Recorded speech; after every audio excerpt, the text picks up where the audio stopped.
What is going on, everybody? Welcome to J-100 TV Live. What's going on? How was your weekend? I was all right. Hanging, chilling, watching the beginning of the F1 season. Very exciting. Go Ferrari. Go Lewis Hamilton. Woo, that was exciting. Man, my boy almost had it. Ugh. But yeah, so we are now entering another new week. Gas prices are skyrocketing. Oil prices are skyrocketing. We'll get into that a little bit. But I mean, we might as well just go ahead and get started. Got nothing to opine about. So, so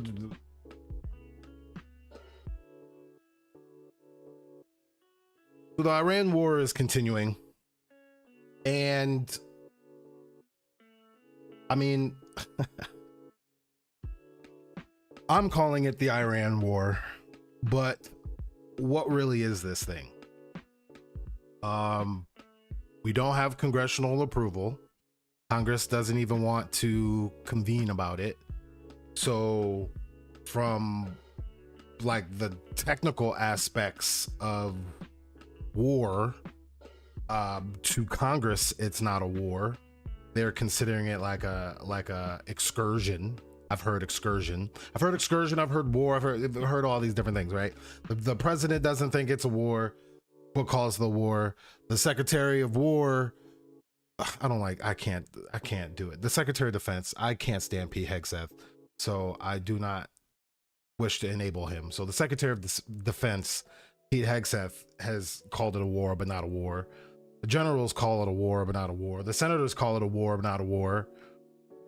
Then they say it's not a war, but this war is not going to last too long. I don't know. I don't know what to really call this here. And then the justifications that we've been given, right, is we're targeting their nuclear capabilities. Even though we targeted their nuclear capabilities in July 2025, attacked them then, and they didn't retaliate, thankfully. And that even if they did have nuclear capabilities, they couldn't do anything bomb weapon wise for at least 10 to 15 years.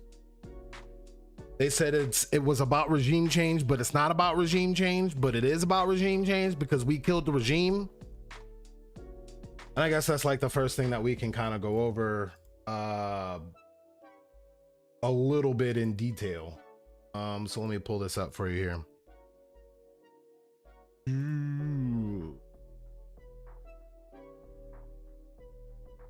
This one. All right. So the son of Iran's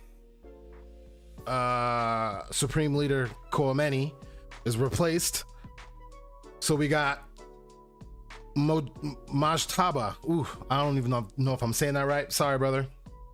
Khamenei, the son of Iran's Ali Khamenei, was named the successor. So this was someone that Trump did not want to be the leader.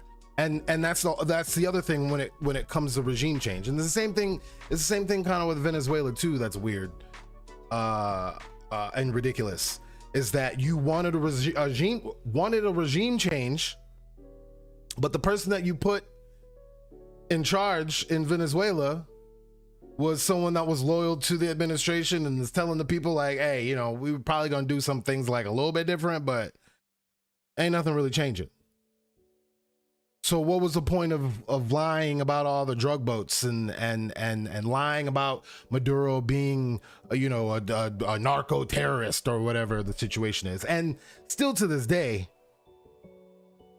no evidence of any of these claims or crimes or actions or whatever the hell we're talking about here. Still nothing, right? But then we say we want regime change. We want the regime to change in Iran, so we're gonna bomb them, and then we hope our bombs take them out, but it's not a regime change.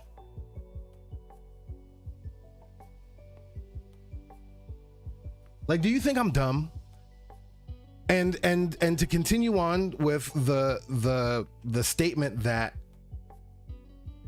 I've been making since I've started talking about this on Saturday, do you think this is a game? Do you think this is a video game? Do you think this is like Call of Duty 19, Trump's delusion, or something like that? Like what do you think this is? Why do you think that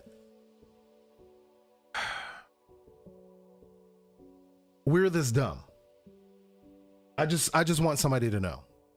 And then, so if it's such a regime change, then why don't you have the guy that you want in charge? So a lot of these articles are kind of all over the place when it comes to this with their writing, but this is the son of the guy that you killed before. This is the husband of, or I think that's the part that I'm unsure of, because all the different articles are a little conflicting. But I think that his wife was killed and his child were killed in these attacks. And the reason why I'm laughing a little bit is not because it's funny at all. No, this is the furthest thing from funny. It's now that guy's the guy in charge. I don't know about you, right? But I say to people in order to let them know that I'm someone who is decent and nice and approachable and all those type of things. But there is a red line in the sand that when that line gets crossed, I may become someone that you may not want to be around or want to be on the other side of. Okay. And for me, my red line is I would think it's a pretty high red line. I'm not a violent person at all. I mean, it takes a lot, but it really doesn't take much when you think about it. Don't mess with my bread.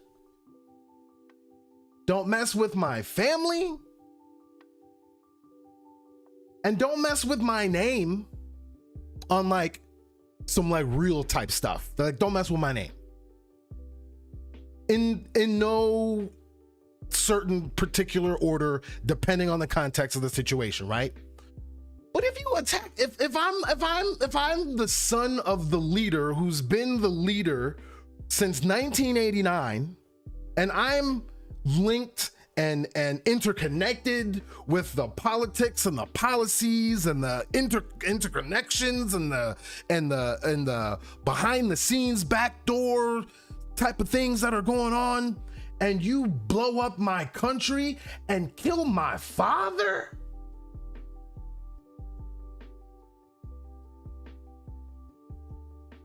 It's not even on site. I don't need to see you at that point. It's on. It's the like you don't need to finish the statement. It's not on site. It's just on. And that's coming from me, someone who doesn't have a father who's been in charge of a country for the last 30 years. I mean, you can do that to my daddy right now. It's on. Now, if I have billions of dollars and a very loyal Revolutionary Guard, and then here's the funniest part. Here's the funniest part about this all. Here's the funniest part about this all. This is the foreign policy chops of this administration, this regime that everybody says is so great with foreign policy. So if the country was already on the brink of its own internal collapse of sorts, why would you bomb the place to then therefore unify everybody in the god? Now they're unified. So there's this joke that I always used to say, and you know, when getting into like my nerdy critiques of like the MCU or anything like that, right? And bringing it to real life to get people to kind of understand the points that I'm trying to make.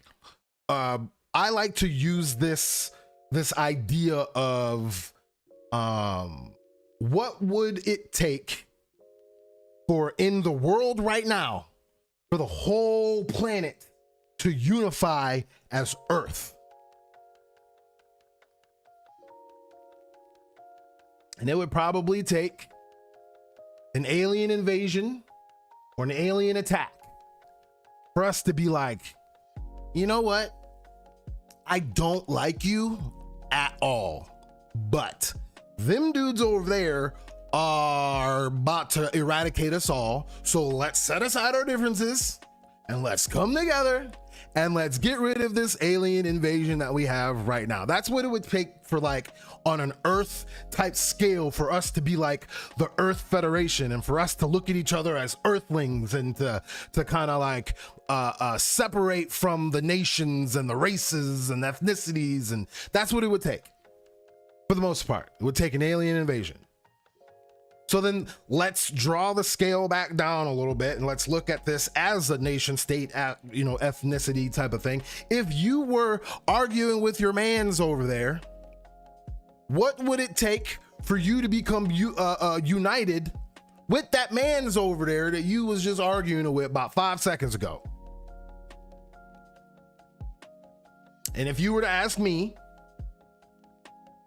I think it would be if you blew up my country and destroyed my leadership, even if I didn't like the leadership, it's my leadership. Now, I'm pretty certain that there are some people that don't feel that way about the leadership, right? Because let's kind of harken that in our politics. Say, for instance, one of these countries, Iran, for instance, since we're literally in a war with them right now, were to have this secret intercontinental ballistic missile that they've been hiding this whole time that was able to reach Washington, D.C. And they were to take out Hegseth, and they took out Trump, and they took out Rubio, and they took out like 5, 6 senators and congressmen or whatever. I would be upset that the country was struck.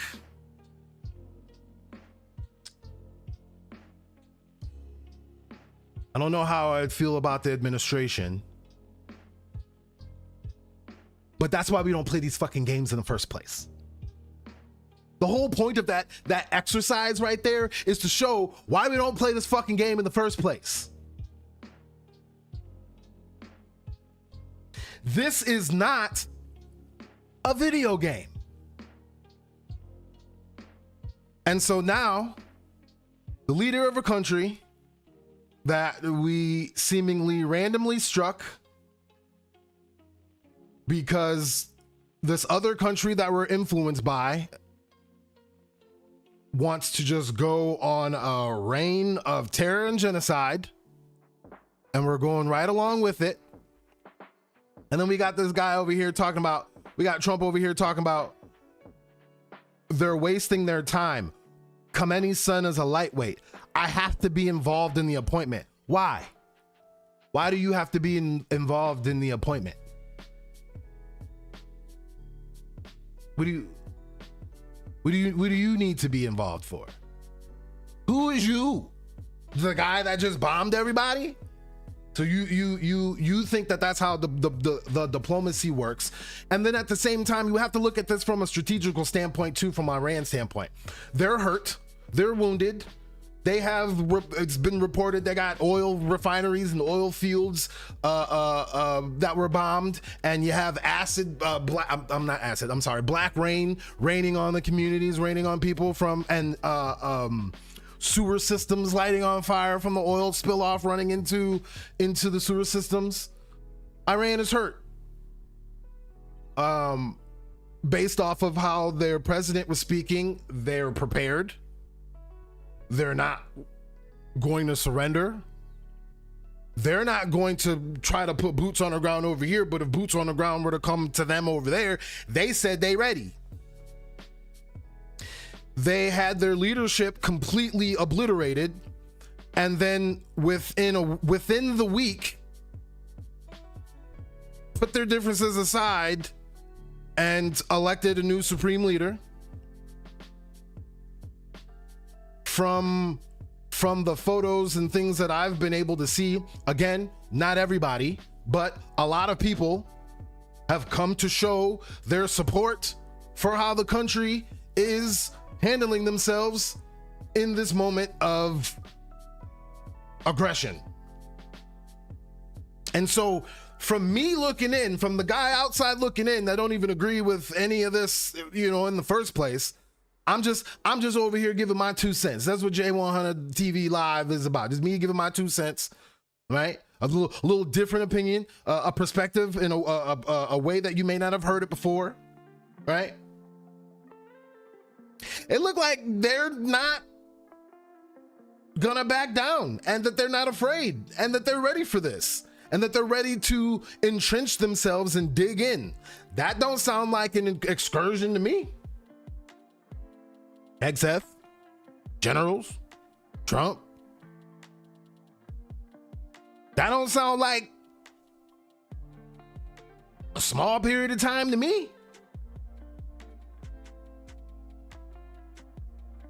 So I'm a little confused here again on why there's not congressional approval on this, why there's no debate, why there's no evidence that has been presented of this imminent threat, of why this needed to be a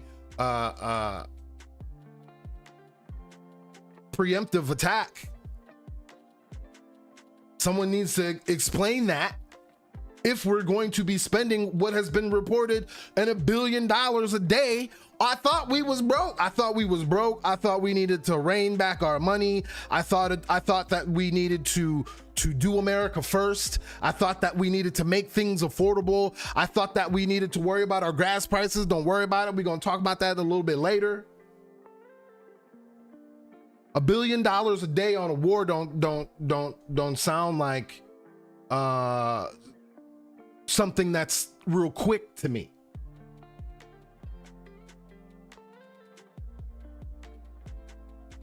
So one of the things that I kind of want to play out and I kind of want to react to as we go along is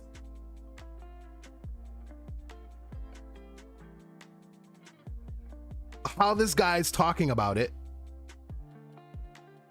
how Hegseth is reacting about this, and then I want to lead that into the bombing of the school, because not to forget about why we're even in this in the first place. Now we have to ask questions about war crimes. Now we have to ask questions about, are you being accurate with what you're reporting to us?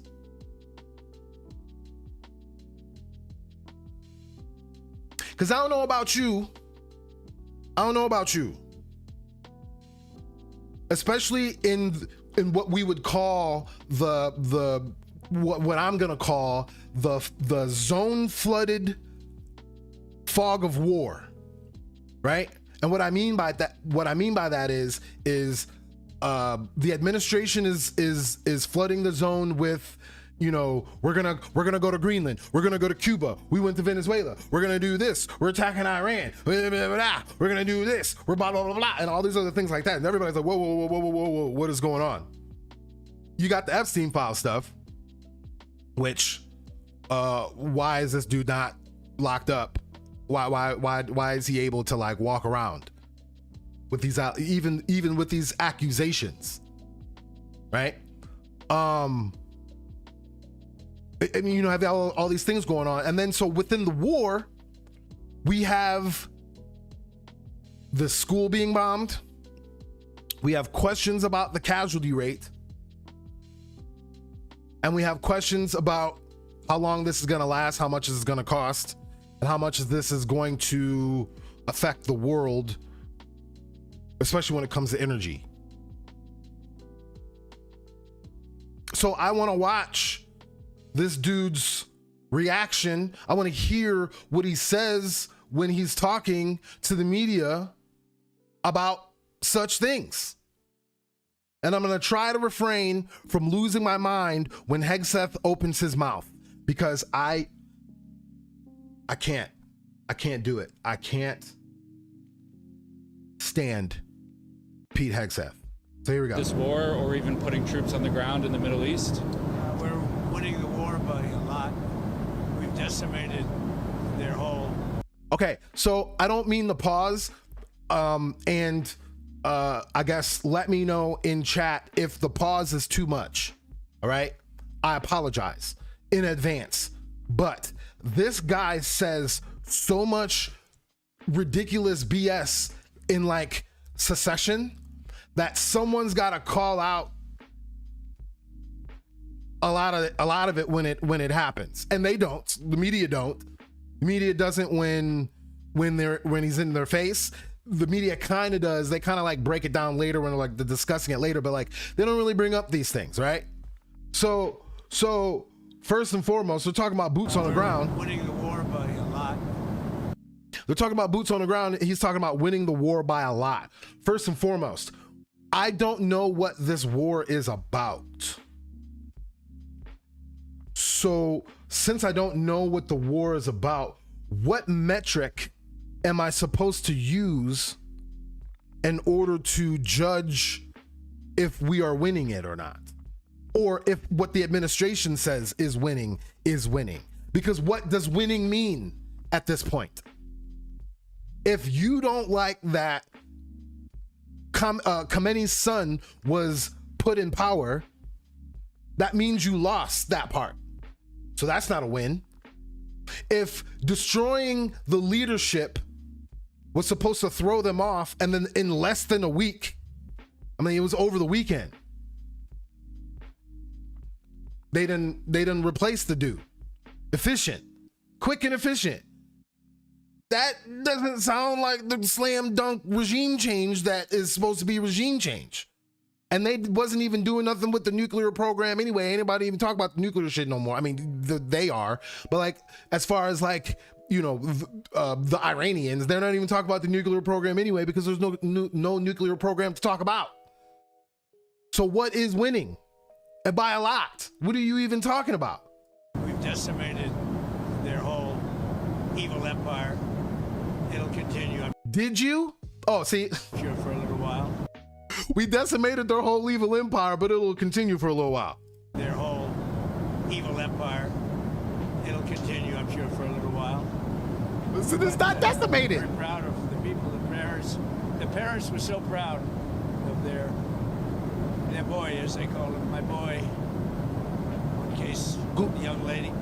The parents are so proud. Now what is he talking about? Many of them are military parents, as you know. Is he talking about the troops that died? He just went off at that point. I know I was laughing, but he just went off at that point, so I'm not 100% sure exactly what he was referring to. But So it's always a very continue, sad King. thing. The war itself is going unbelievably. It's as good as it can be. We have Pete here, and you have Steve Witkoff here. We have some additional questions. My man was trying to dip out.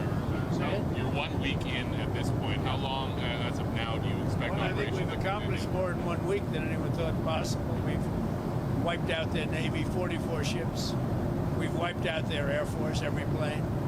We've wiped out most of their missiles. You see, the missiles aren't. Now, I know that this is unconfirmed, and this is me trolling a little bit, but I saw reports of how Iran was had painted airplanes on the ground, and that that was getting struck, and that they had like inflatable tanks and helicopters and things like that to make it look like they had those vehicles, those vessels, you know, on bases.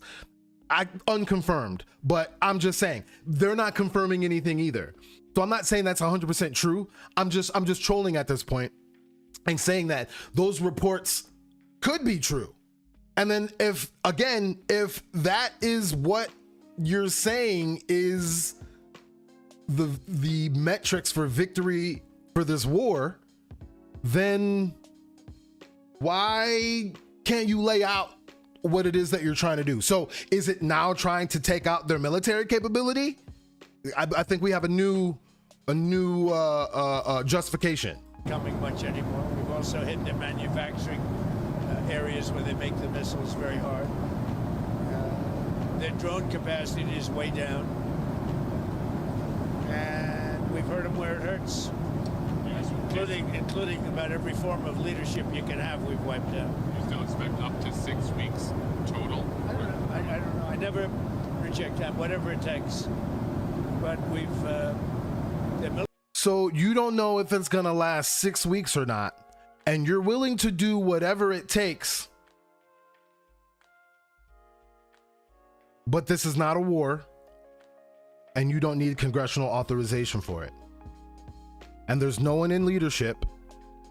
I mean, I'm not going to be talking about that today. I didn't look into that today, but there's nobody in Democratic leadership that is able to rein this in, slow it down, stop it, hold it accountable. And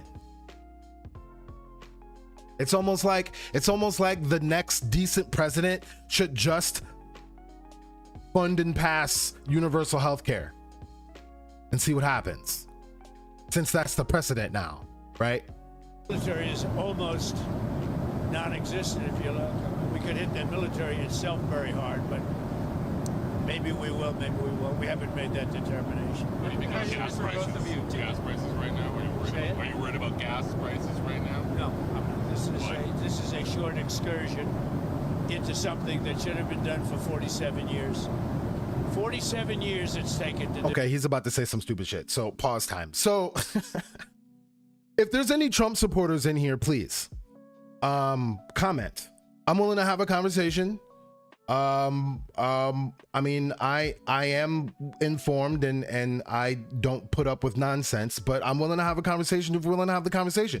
I thought that you said that you were worried about oil and gas or energy prices as a whole within the United States, and that is why you were voting for this party and this knucklehead in specific. Ain't that what you said? Ain't that what you said? Ain't that what you wanted? Now, a little bit of that was already happening. Those oil prices going down, those gas prices going down, those things were already kind of happening within the industry. I'm not an expert, but I do like to take a look at the market, and especially when it comes to energy, how those things are going, other precious commodities, gold, things such as that. I mean, it's just weird. I like the numbers game of it, right? So those numbers were already coming down. And then on top of that, with the end of the season, with it becoming spring, that winter mix being changed over, being sold off, gas prices were pretty much plummeting, right? And two things, since this person said this, since Pam Bondi said that the Dow is over 50,000, the Dow has been below 50,000 and going down every single day. So since she said that, and she said that to somebody, that was for somebody. That meant something to somebody. Somebody at home was like, you know what? The Dow is over 50,000 right now. Pam is right. Well, I mean, what does she need to sit there and have these questionings happen, this hearing happen, when the Dow is over 50,000? Go buy a yacht and call it a day. Someone somewhere, I guarantee, was having that thought process go through their mind. That's who Pam Bondi was talking to. Seemingly nobody else. But since she said that the Dow's been down, I thought that was a big metric that mattered to you. I mean, it doesn't matter to you, Trump voter, but that mattered to Trump, and then that mattered to you as a Trump voter because you want what he wants, apparently. Right? Am I wrong? And now the oil prices are skyrocketing. Sometime today, they were over 150. I was looking at them. Hold on. 150 Brent crude. They went back down. So I will say that. I think that's a little bit of some market manipulation. 120. I'm sorry. It dipped over 120, 115, 115. And when I was reporting on this, when I was talking about this Saturday earlier, or I think it was last Monday or Tuesday when I was talking about this, and we were looking at the ground news comparison between the left and the right and how they were reporting the article, it was noting that on the right side, they were trying to downplay the possibility. They were trying to downplay even the possibility that oil prices could go over $100 a barrel. Now we hitting 115, just spiking up there, 115. Now I did read some reports that there's countries out there that are going to be doing price caps to protect themselves. So I think those reports of those countries trying to just mitigate their own disaster, right, is what drew the market down a little bit. And maybe, you know, some just trying to assuage fears. The market, when it went to 115, at that point, the market was telling you they don't think this is going to be short term. They think this is going to be long term. They think this is a problem. And just because it went back down below 100 and is back in the 80s, high 80s, low 90s, that doesn't mean that it's gonna not spike tomorrow. Especially if this dude walking around talking about some dumb shit. I thought these things mattered to you. So I'm confused. If the oil prices skyrocketing, energy and gas prices within this country, potentially national averages in the 350. We got California, some in California in the low fives. Nationally, we could hit 5 within a month. This is what's been deemed the largest a rise in energy prices in the history of the world.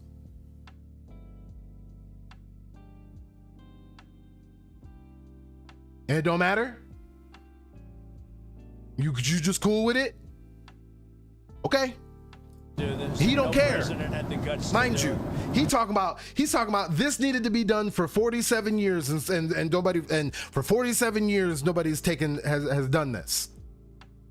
You about to make me do my Rick Ross rant. If you want the Rick Ross rant, say it in chat. You about to make me do the Rick Ross rant to explain to you what this 47 years he's talking about. Oh, it's a real dumbass 47-year reason why they want to go over there, and it pertains to the rapper Rick Ross. It connects to Rick Ross. If you want to hear the Rick Ross rant, let me know.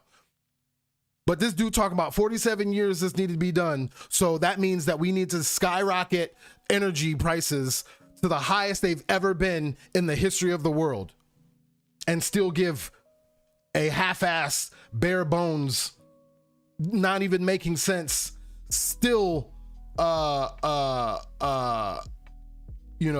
unjustifiable, non-approved by Congress excursion.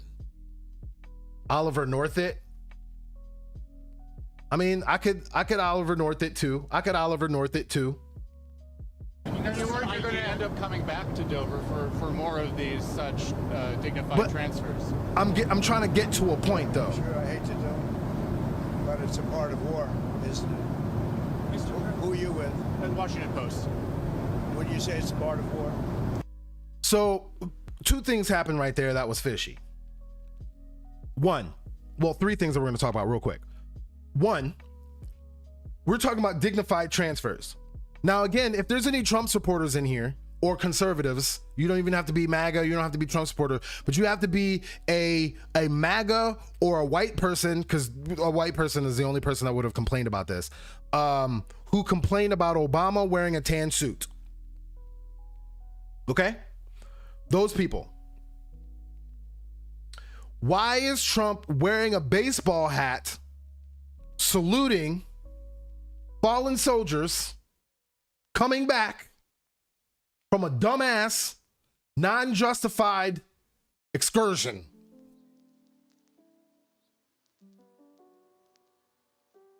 I think that a baseball hat during a dignified transfer is way more disrespectful to tradition, way more disrespectful to the troops, way more disrespectful to anyone that has served, anyone that has lost, anyone that has served, anyone. Like, I'm about to lose my composure. Let me calm down a second. I'm a vet, for those that don't know. I'm a Marine Corps vet, and I'm not even like a proud Marine Corps vet. I'm not even one of those Marine Corps vets that like has any, I don't even have anything. I don't even have my medical records. My medical records are lost somewhere. I'm one of those guys that's like trying to go through the system to get his medical records, because in between one of my 17 moves that I've done in the last 10 years of my life, I misplaced my medical records. And to be honest with you, it sucks, because I would like to use my medical records to get the VA benefits that I probably would rate, because like my knee is really fucked up that happened within the Marine Corps. And then there's like hearing things and like other stuff like that, right? So I kind of need my medical records, but I don't care about my military service so much that I don't have anything. I don't have boots. I don't have none of my awards. I don't have nothing. I got my friends and memories and my DD-214. I got that. I got my paperwork saying that I was not that bitch. But outside of that, I don't have anything. I'm a vet though. And even though I don't truly care about my own personal service, I do care about my brothers in arms though, because one, they're human beings. Two, a lot of them did not know which they were getting themselves into. So, you know what I mean? Like, you can't fault them for wanting to join and all that kind of stuff like that. And these were my people. I lost people that I went to boot camp with. I lost people that I served with. And, you know, I lost people that I was acquainted with. I lost people that I hated. You know what I mean? Like I'll tell you this, if the president of the United States, if Obama or if Bush were to be wearing a baseball hat when my friends and my loved ones and my enemies were coming off that C-30, C-230, whatever the hell it was, I can't remember the damn airplanes, I'd be effing livid. Like, you just, like, I would probably, it's disrespectful. It's disrespectful. So you don't care about tan suits.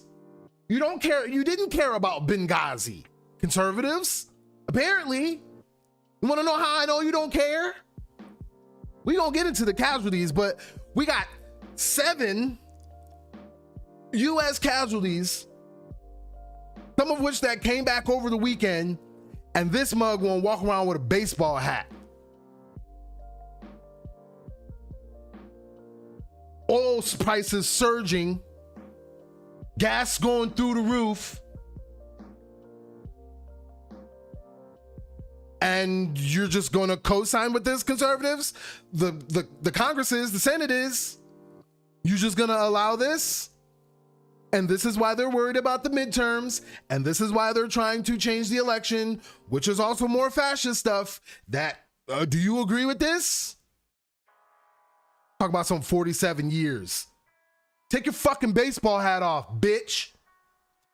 The deaths are part of war, Yeah, it's part of war. It's a sad part of war. It's the bad part of war.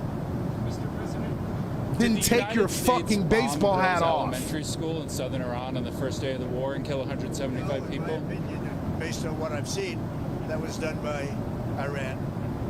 Is that true, Mr. Hickson? It was Iran who did that? We're certainly investigating. Still investigating. But the only side that targets civilians is Iran. We think Nigga, what?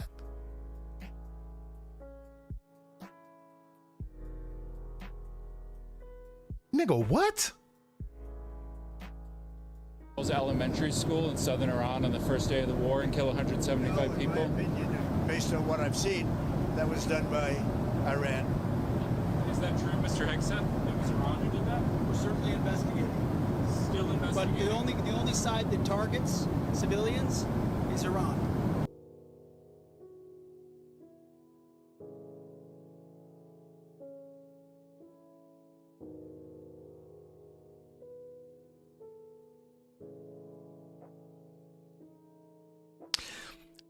this is the bullshit that I'm talking about. This is called the US Israeli war, or US Israeli Iran war. That's what this is called. And if I'm not mistaken, for the last 2 years, including up to this motherfucking second,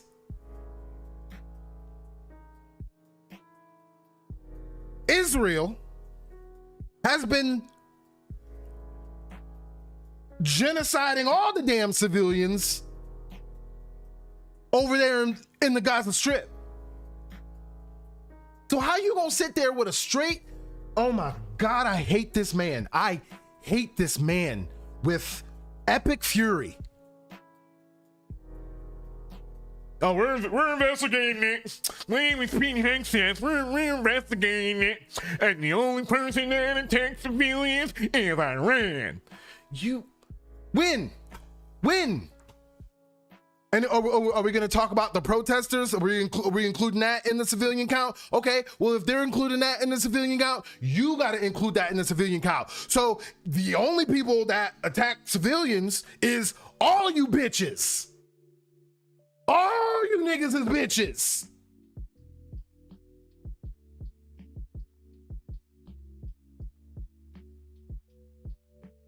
And where to go? Quick question.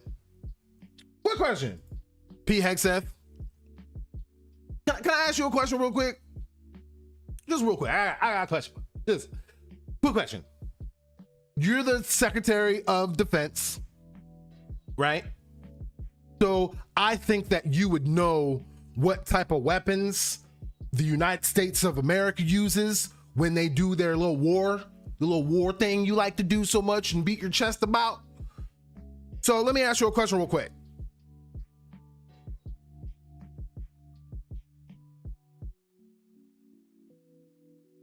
If we were to slow this down, sir, this here looks like a US Tomahawk missile, sir.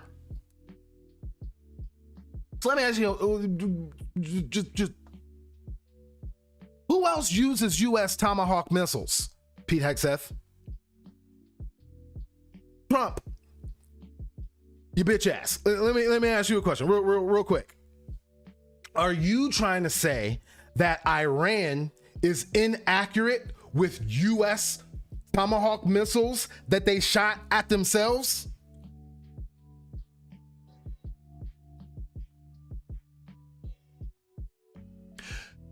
Because according to all the things that exist about these things, the only people that have this type of missile is us. So, according to Bellingcat, which then had all the other news sources make sure they verified, and they verified. So I didn't want to show you from the New York Times who went to go verify it, and I didn't want to show you from Associated Press who went to verify it. I wanted to show you from Bellingcat, who's the motherfuckers who brought this up in the first place. Video shows U.S. Tomahawk missile strike next to girls' school in Iran. New video footage shows U.S. Tomahawk missile hitting an Islamic Revolutionary Guard Corps facility in Manab, Iran on February 28th, showing for the first time that the U.S. struck the area. The footage, released by Mer News and geolocated by Bellingcat, also shows smoke already rising from the vicinity of the girls' school, where 175 people were reportedly killed, including children. The footage would appear to contradict U.S. President Donald Trump claim that it was an Iranian missile that hit the school. The U.S. is the only participant in the war that is known to have Tomahawk missiles. Israel is not known to have Tomahawk missiles. So did you sell them Tomahawk missiles? And they don't know how to use the Tomahawk missiles that you sell them? So why are you selling missiles to Iran? Damn, this is a perfect segue for Oliver North, which means I'm gonna have to get to it. We're gonna have to do it. But I want to get through this first, because there's something else that I saw when I was looking into this. The red cone superimposed over this image shows the estimated area of impact of the missile visible in the footage. The graphic shows the position of a clinic, the school, and other damaged buildings. Did you say a clinic? A clinic? A clinic? So I thought you don't target civilians, and I thought you don't target hospitals and clinics.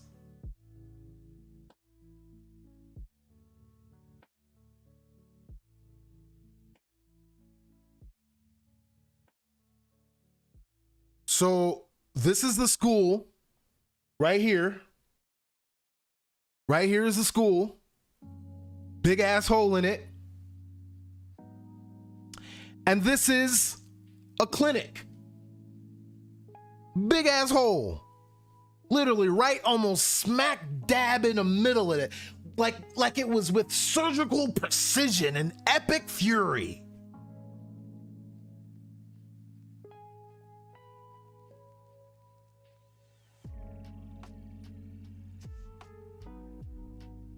War crimes.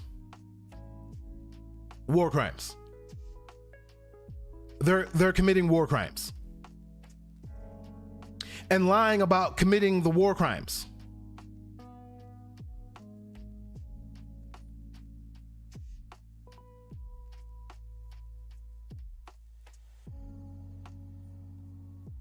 If this is costing $1 billion a day, who's getting it? Like, that's one thing that when we have these type of conversations, that like people just say stuff, right? They be like, oh man, war is expensive. Okay, where's the check go to though? You ever think about that? If this war is costing $1 billion a day, to who?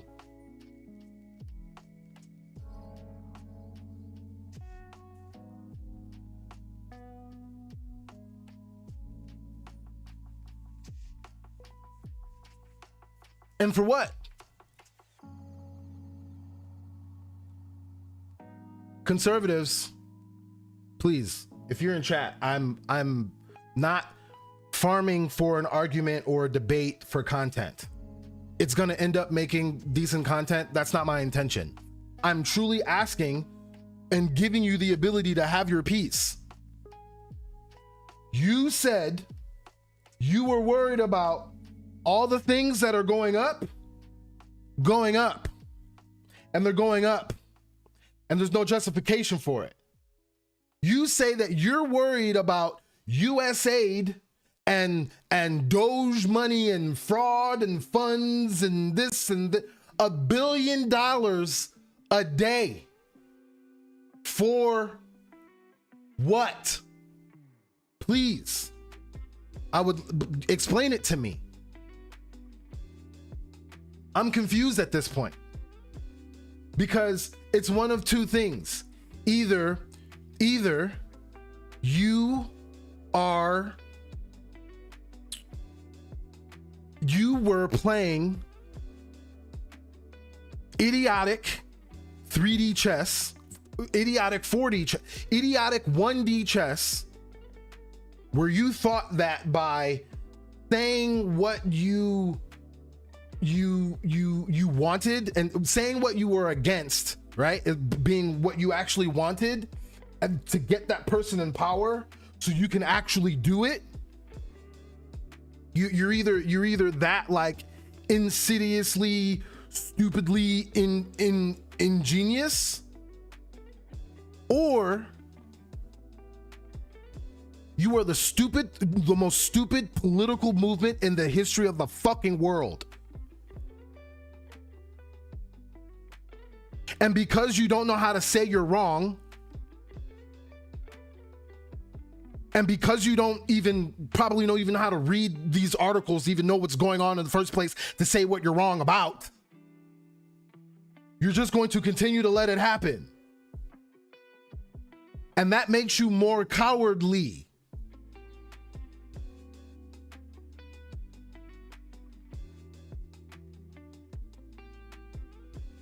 All of this is cowardly.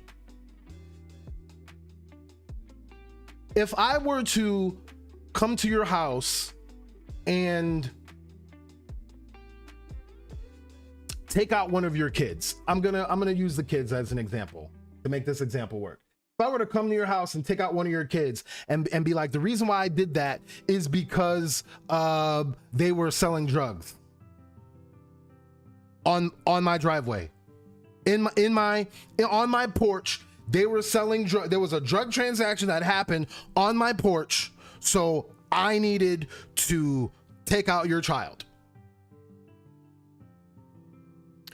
Even though the punishment for drug dealing is not death, even if it were to be death, I'm sure that you would want some evidence of that, right? And that is how they began to tempt the waters and test the waters to see if the water was decent enough to jump in. And they're still doing it to this day. Look at this one. U.S. military kills 6 in strike on alleged drug boat in the Eastern Pacific. Yesterday, there was a strike on an alleged drug smuggling vessel in the Eastern Pacific, killing 6. There's been 157 people killed since the Trump administration began targeting these narco terrorists since they got office.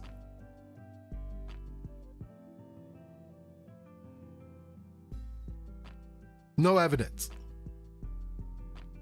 None. Just murdering people. Just murdering people.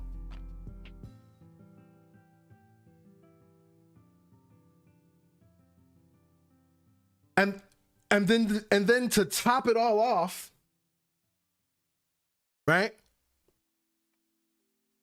We have reports of military members talking about how military leaders and generals are talking about how this is a holy war for Jesus.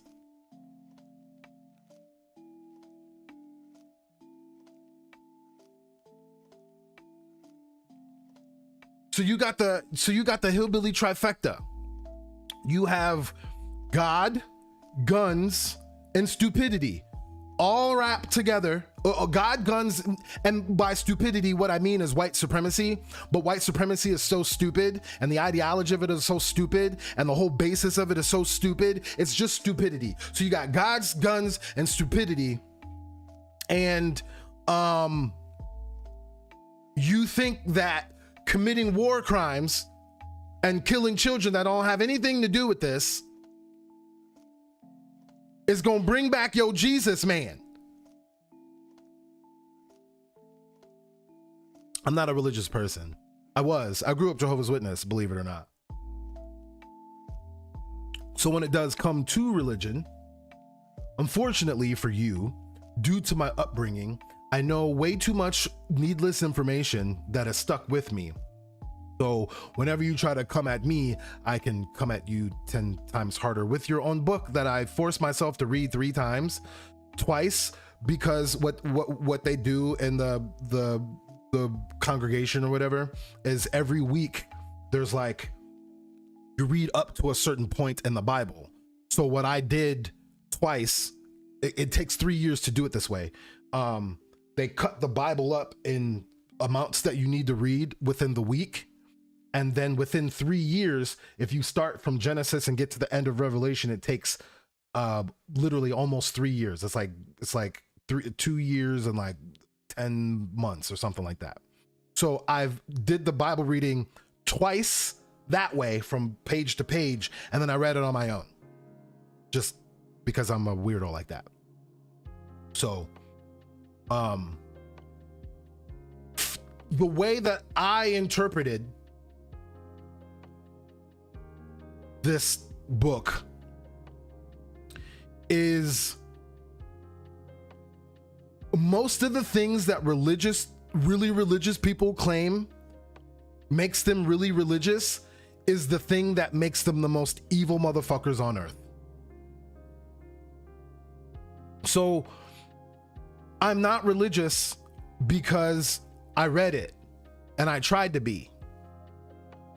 And then I realized that realistically, what you can do is just be the person that a religious person thinks that they are, and like live life that way and actually be a good person and actually try to take care of the poor and actually be a caring, loving, empathetic, educated, well-rounded, non-racist, anti-racist, non-bigoted, not hateful person. All that, when you do it without the book, it really makes you feel good as a person that you don't need a book that, just from my estimation, 97% of the people who say they are of this religion don't even read the shit, right? And they try to tell you how you are supposed to be. Those people don't read the book, do the opposite of all the stuff that the guy they say they worship in that book says to be in the book. Like, if you live your life without that, one, all power to you, great. But then for you religious folks, you look dumb as hell. How you the motherfuckers that's telling us to read the book and be about the book, and you don't do none of the shit in the book at all? You racist as fuck.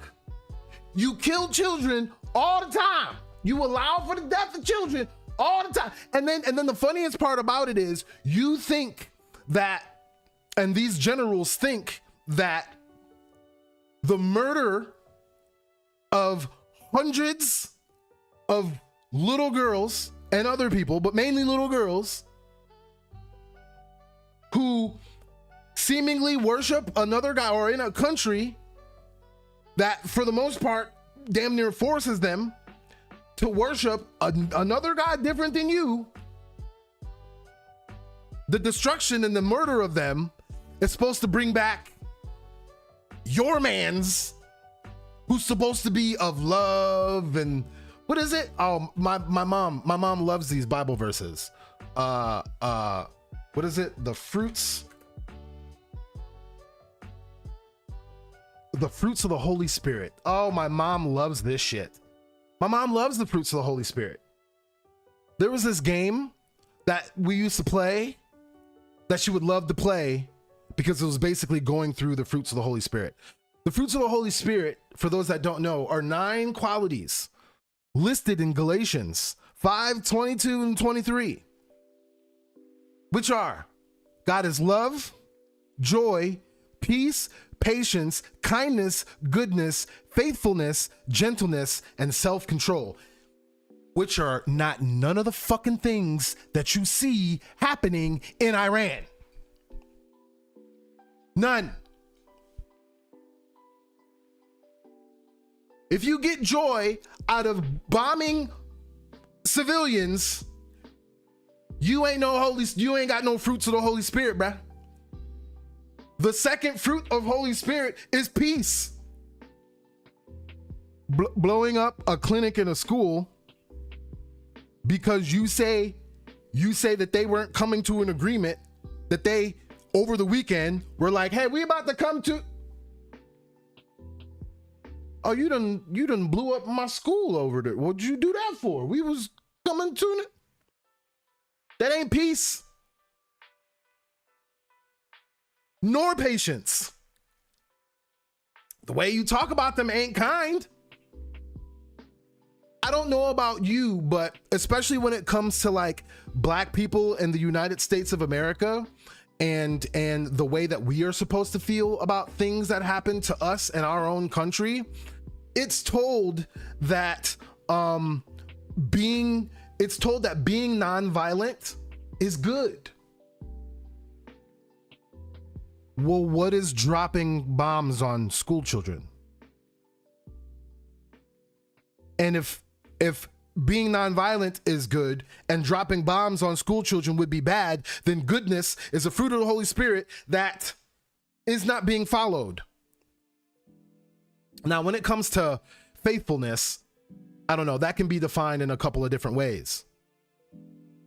But there's no point in me going through all of these fruits of the Holy Spirit because we know that this isn't godly at all.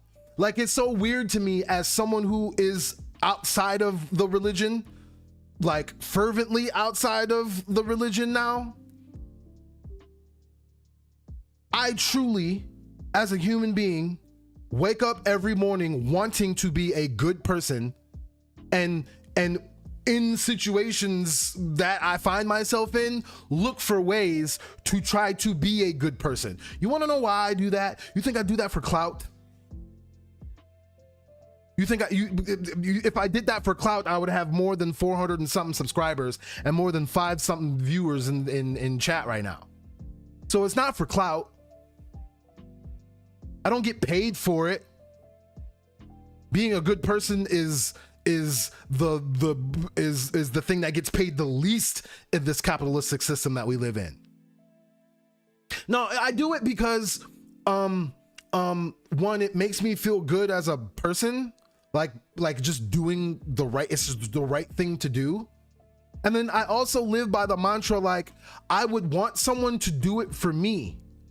So if I was in a situation of hopelessness, just listlessness, and I see it, I as a person see it, and I had the ability, I had the time, I had a couple of dollars, I had an extra pair of clothes in the car, I had gas in the car to take you from point A to point B, and I could do it, and I know that I would be safe, and even if I wasn't gonna be safe, I was just helping out a human being or whatever, I probably would do it for the most part, outside some very specific contextual things. I don't want to do it it's not for the money. It's not because people would see me. I'm someone who truly tries to have integrity, because I would want someone to do it for me. I would want someone to have my back if I was being wronged. I would want someone to look out for me if I was hurt. And it's just easier to live life that way. It's so much easier to be a nice person than to be a piece of shit. It really is. It truly, truly is.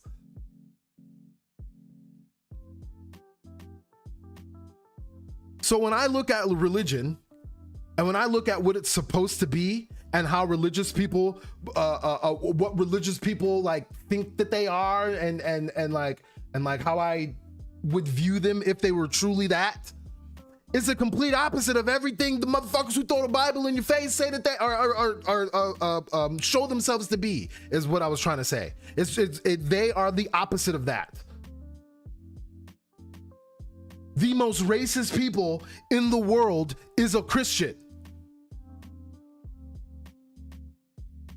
Most of the pedophiles that I see get arrested from Reich Watch on a daily basis are Christians. So I'm sorry if I'm a little bit held back and held aghast by your claims of godliness and holy whatever, when you use that godliness and holiness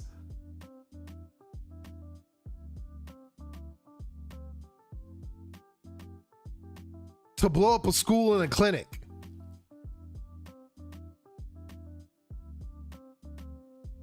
So miss me with all that. Find another justification. And then in the future, voters, let's stop using religion as a justification for your vote. Because 9 times out of 9, them motherfuckers is lying. We probably should want to see some tangible things for our vote from now on. And this part, this little mini segment right here, is for you, Mr. James Tallarico. I don't give a shit about Jesus, about your Jesus mans at the moment. You want to know why?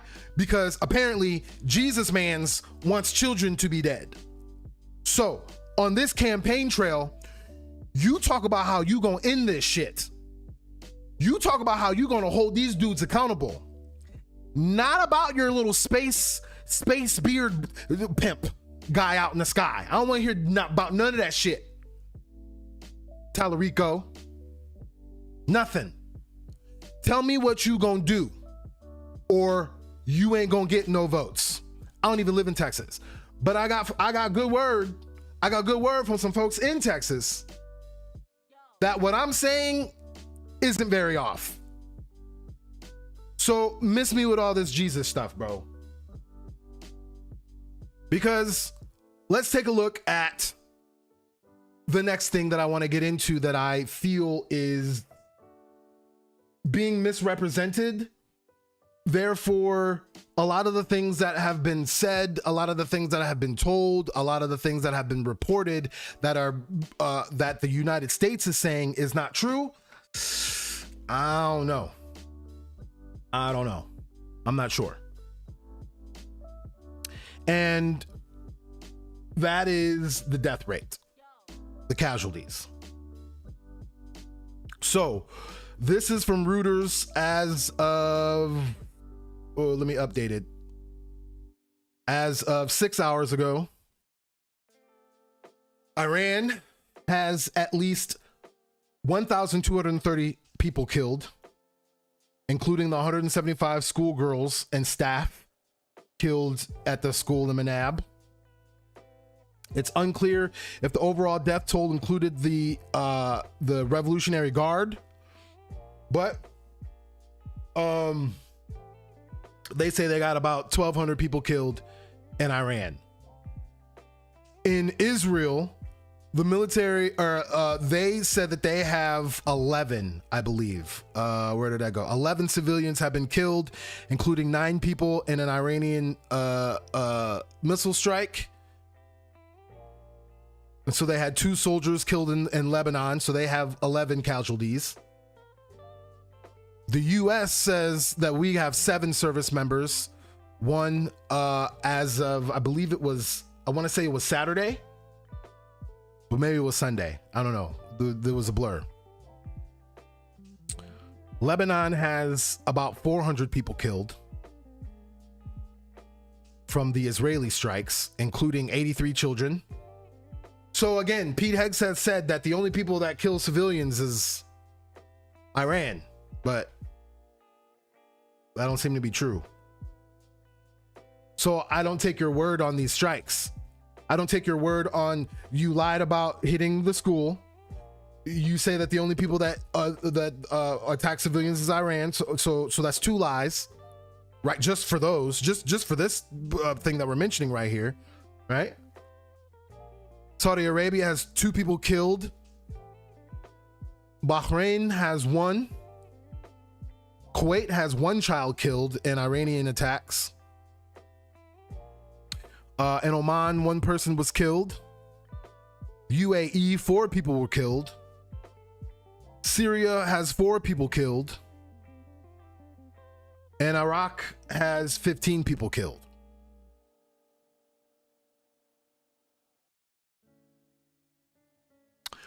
So I see how Iran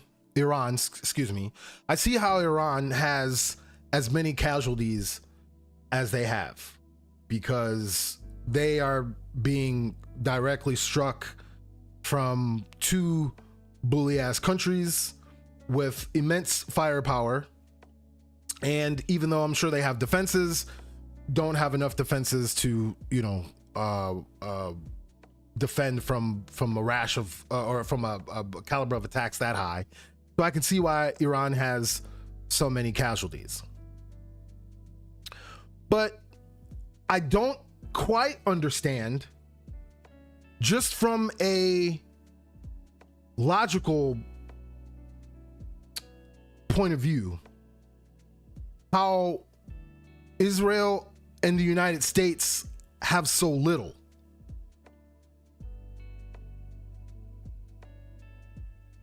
Now, I want to preface this by saying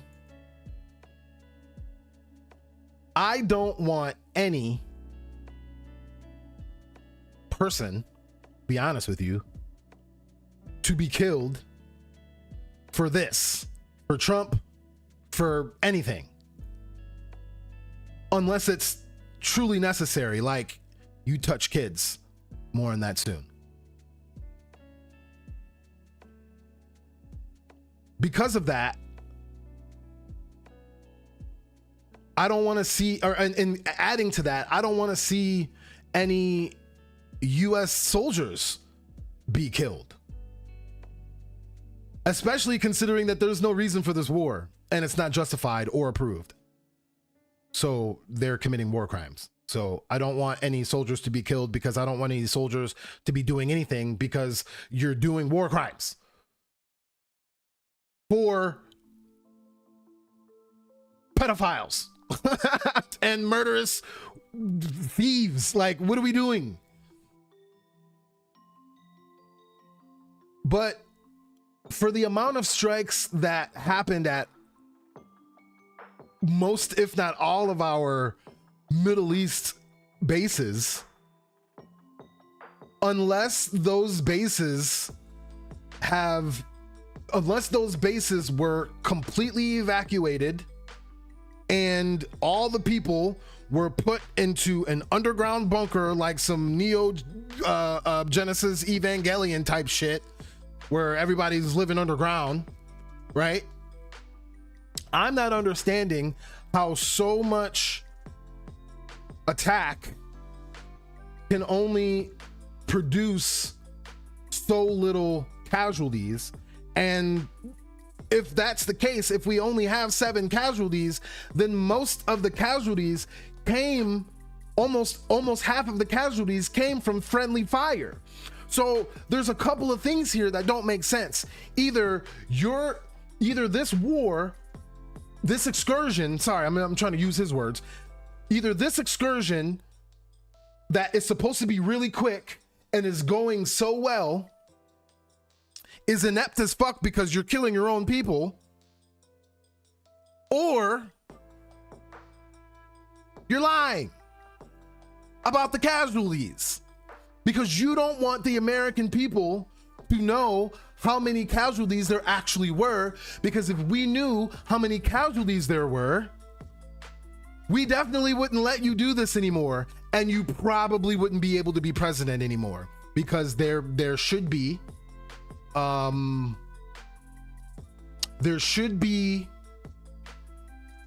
so much emotional anger about what has transpired that people aren't going to let you be president anymore. How that happens, use your imagination.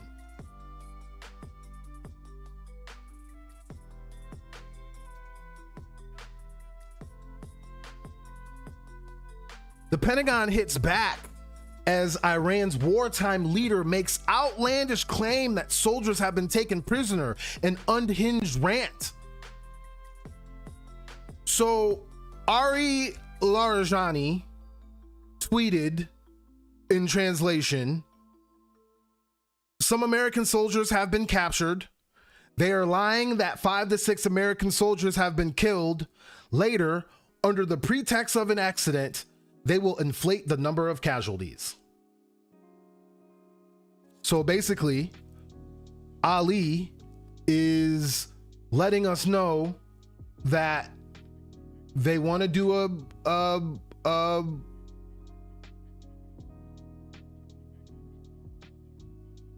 have an incident happen that where they can inflate the casualty numbers, and then all of a sudden say, oh, we have all these people dead because Trump did the disrespectful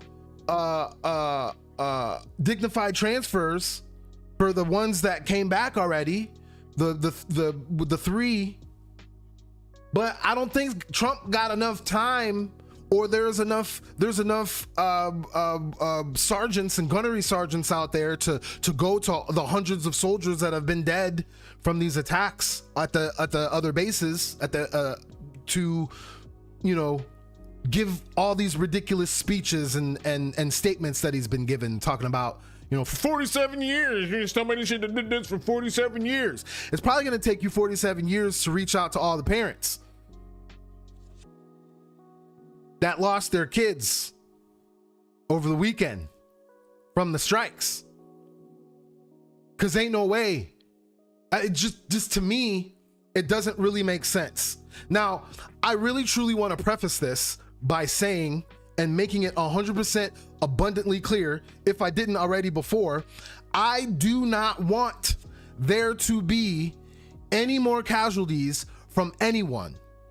I do not want there to be any more casualties from American soldiers.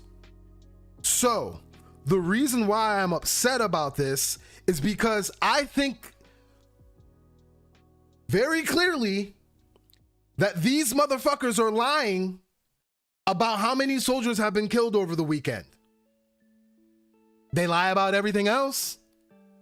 They lied about this. They lied to your fucking face. Look at his smug ass face. Look at his smug ass face talking about this fucking. The deaths are part of war, yeah. First day of the war and kill 175 people. In my opinion, based on what I've seen, that was done Based on what I've seen. Based on what I've seen. No, you ordered the strike, bitch. Oh, Pete, Pete, what do you got to say about this, Pete? What do you got to say? But the only side that targets The only side that targets civilians is Iran. We think it was done. We think it was. They're willing to lie about that shit. They're willing to lie about that shit, bro. You think that they're not willing to lie about the human shields, the bullet sponges that they're throwing out there for the stupid, and for what? If they're willing to lie up to you about what this is even about, and about the drug boats, and about Maduro, and about Doge, and about fraud, and about this, and about that, and about Kristi Noem's fucking porno fucking bang plane, and fucking what else? They're willing to lie to you about anything. You think for a second they wouldn't lie to you about American troops? I'm sorry, I'm getting a little pissed, man. Because again, at the end of the day, I'm a very terrible former Marine, but the shit still fucking matters to me because they're human beings. And I know how the shit works. These people got families.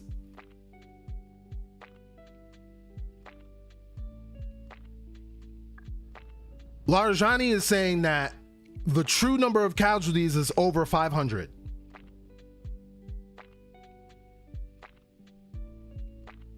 I don't know. I don't believe them.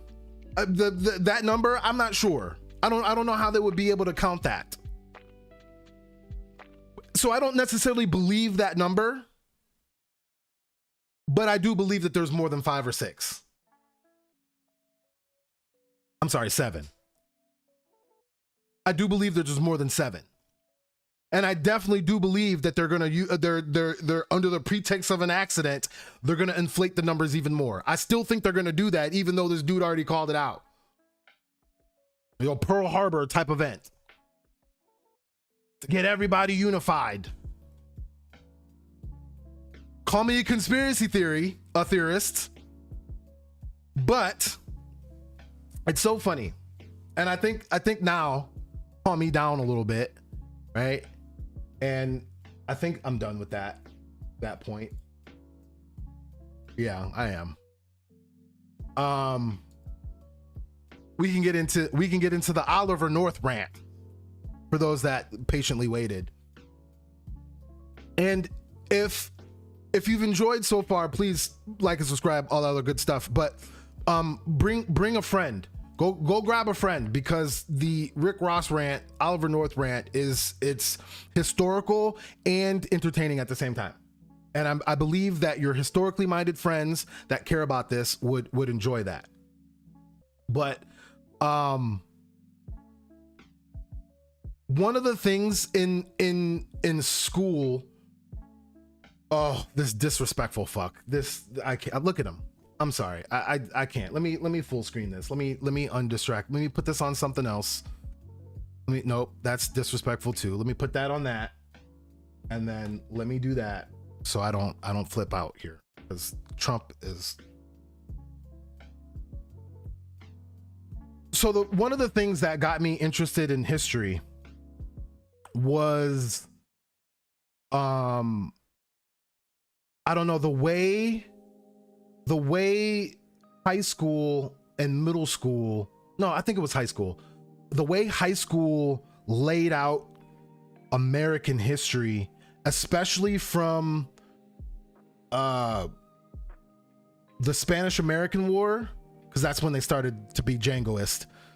So from the Spanish American War to Vietnam time period is really what caught my attention, because it's interesting how the history books called it out during that time period.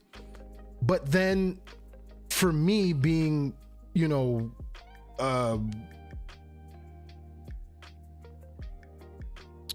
neurodivergent of sorts. I don't want to say that I'm diagnosed. So I believe that my neurons diverge slightly.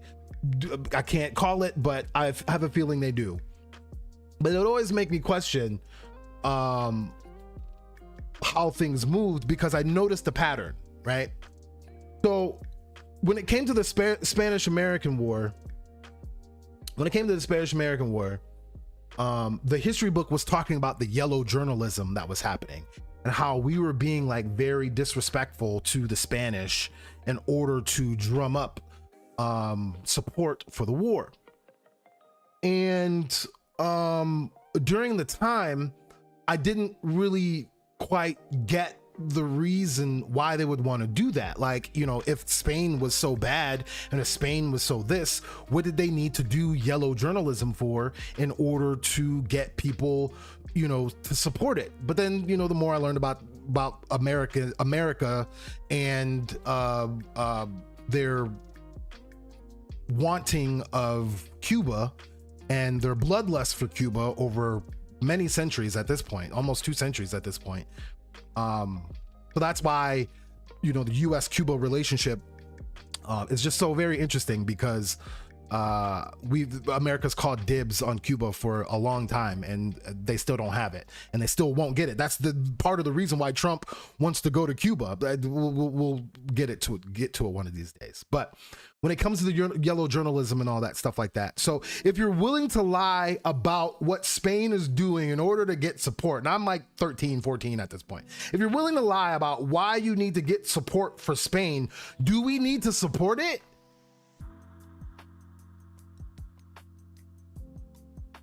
And then what did we even do with the Spanish American? We didn't even get Cuba, but we got Guam, we got Virgin Islands, got that, blah, blah. So basically we was doing imperialism. Gotcha. Now we're empirical. Got it. That's what that was about. It had nothing to do with, I mean, it did have something to do with Cuba, but you know, it didn't. It truly had, you know, America needed to get on the colonial stage, and that was the way to do it. So then World War I happens, World War II happens. Those were official documented wars, and you know, all that kind of stuff like that. But then we get Korea, and they need to use, they don't call it yellow journalism this time. They call it documented facts. But they do the Red Scare. All these colors. It's very colorful. They're colorful with their lies, right? Colorful lies. I wonder what color they're gonna call it this time. Probably let's call this black. We should call it black lies. For like black pilling. Ooh, no, because that'll get twisted. We get red lies, red pill, red lies. Red hat, duh, red MAGA, red lies. But that's the Red Scare, right? We got the Red Scare. And they use the Red Scare in order to drum up support, all this other kind of stuff like that, right? So the theme that I've always seen is, unless there is a war that is going on that the United States didn't start, that we get drug into, that's when we will vote to declare war. Except for Iraq, that was a change of pace. But these other things here are just excursions, and even though they cost many civilian lives, we need you to support it because of this. And then like we go through time and history and we realize it was all kind of bullshit. Like my favorite one, because my dad fought in this war, was Vietnam. And my dad, bless his heart, is a complicated man. And maybe I don't like bullshitters because, you know, I was around one. I'm not saying he's like was a bullshitter. He bullshitted about shit that he didn't need to bullshit about, like to brag. He was one of those type of dudes. I'm not saying he's a bad person or anything like that. He just likes to brag about shit that is just not necessary. Like, okay, like, does that make you more of a man or some shit? You know what I mean? So, but when it came to his military story was interesting because it was one of those situations where his leadership was trying to have him go out in the jungles and do all this other stuff. And they're like, nah, we ain't trying to go out in the jungles because them dudes don't come back. So you go out there and all that kind of stuff like that. So he told me that what him and his boys used to do was with their MREs, their military ready meals, they would get the salt packet and pour all the salt in the salt packet, mix it all up, and then their blood pressure would get up, and then they would have to medically get separated or whatever, like stuff like that. I mean, there's stuff that kids do in boot camp. There's stuff that even I tried to do when I was in. I got in trouble a lot. I tried to get out early by getting in trouble a lot. Like, there's all these different ways that people try to get out because they realize, like, oh shit, this shit is bigger than us. This is not what I was trying to do. I ain't trying to do this shit, right? So hearing my dad's military stories got me interested in Vietnam. And so when he would talk about how bullshit the Gulf of Tonkin incident was, that made me look into it. And here we go with another yellow journalism, or in this case, I would call it a straight up lie, where they were trying to say that the Viet Cong had ground to sea capability to attack this ship in the Gulf of Tonkin. And that's the reason why we needed to escalate force in Vietnam. And then we did that. And then, you know, the first thing they began to do, which is kind of what the revolution of TV took away from them, they lied about the fucking casualty numbers. Because if you knew how many of them were dying, you wouldn't support this war anymore.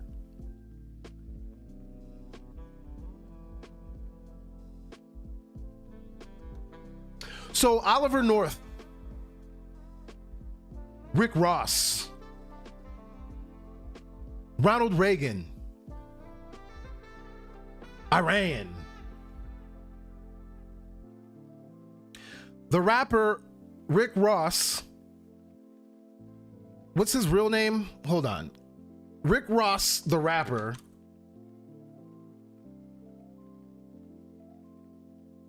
his real name is William Leonard Roberts II. And William Leonard Roberts II was an up-and-coming rapper slash correctional officer in the Miami penitentiary system or something like that. And it's been said that Rick Ross, out of nowhere, once he became the CEO, his rap, his flow just evolved and transformed to the point where Def Jam Records had to pick this boy up because he was hot in the Miami mixtape circuit. Had this one song, every day I'm hustling. That song is the shit. Sorry, I don't like Rick Ross, but that song kind of the tight. Who you think you I'm the fucking boss? Not what it. Okay, I'm sorry. Too excited. So William Leonard Roberts II decided that now that I'm big time, I'm gonna go by the name of the most notorious drug dealer the United States of America has ever seen. And that is the name of Freeway Ricky Ross. Now we're gonna have to pause from the Rick Ross, the rapper, for a second. We're gonna have to go back. We're gonna have to go to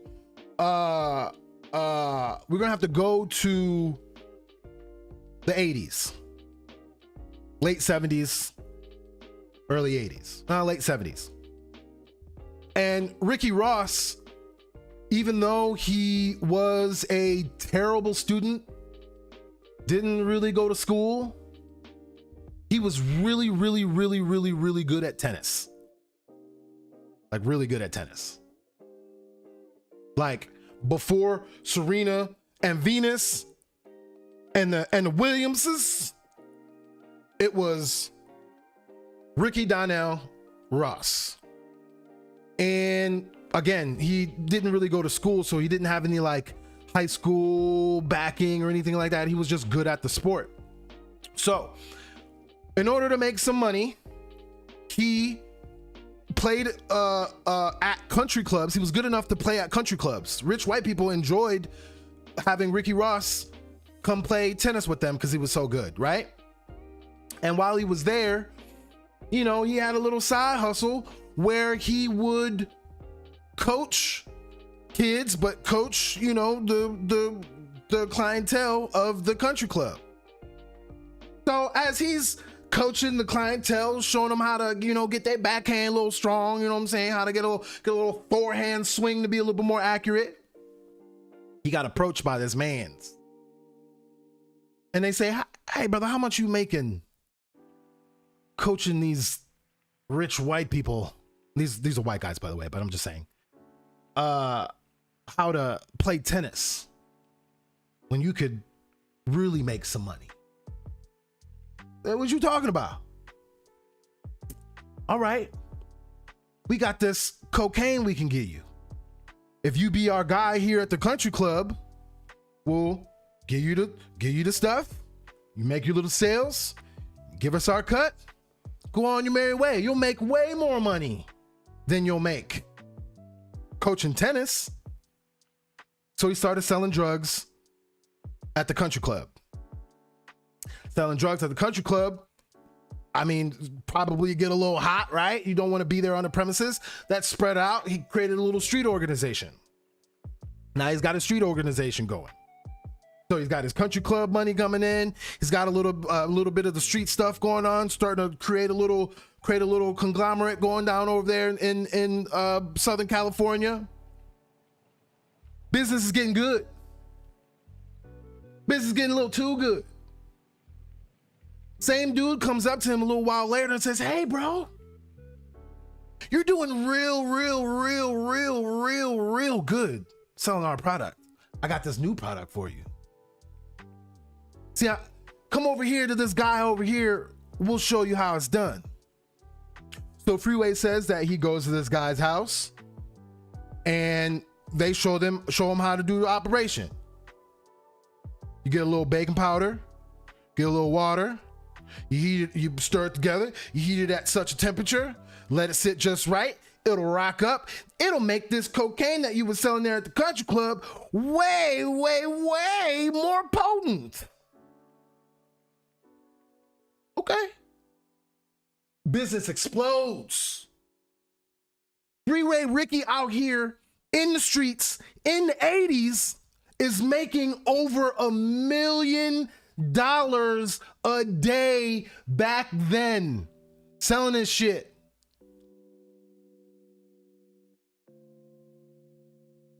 So now I've set two people in this story so far. We have rapper Rick Ross and Freeway Rick Ross, who the rapper Rick Ross stole his name from. So now I think that we kind of need the story to for real begin. The thing that you're kind of here for, right? So let me pull it up real quick. Let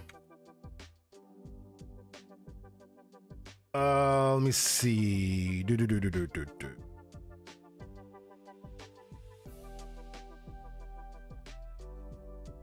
Just so I can give you a visual representation.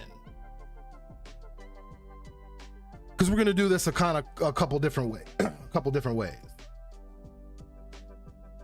This here is Oliver North. Oliver North was a military officer who was a part of Ronald Reagan's Joint Chiefs of Staff. Oliver North ended up being the fall guy for what was called the Iran-Contra conflict. The Iran-Contra conflict, for those that don't know, is a conspiracy that was unearthed by and adjudicated by Congress that the Reagan administration had facilitated a deal in order to get hostages that were being held in Iran when Ayatollah Khomeini's father, I believe, or brother or uncle or something like that, did the Iranian Revolution. The Khomeini family did the Iranian Revolution in 1979.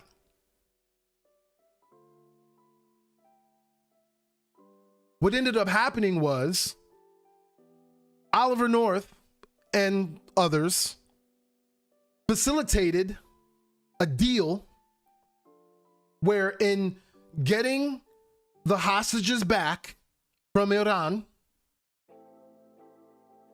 they would sell weapons to Iran through Israel. So they would sell weapons to Israel. Israel would sell the weapons to Iran. Iran would give the money to Israel.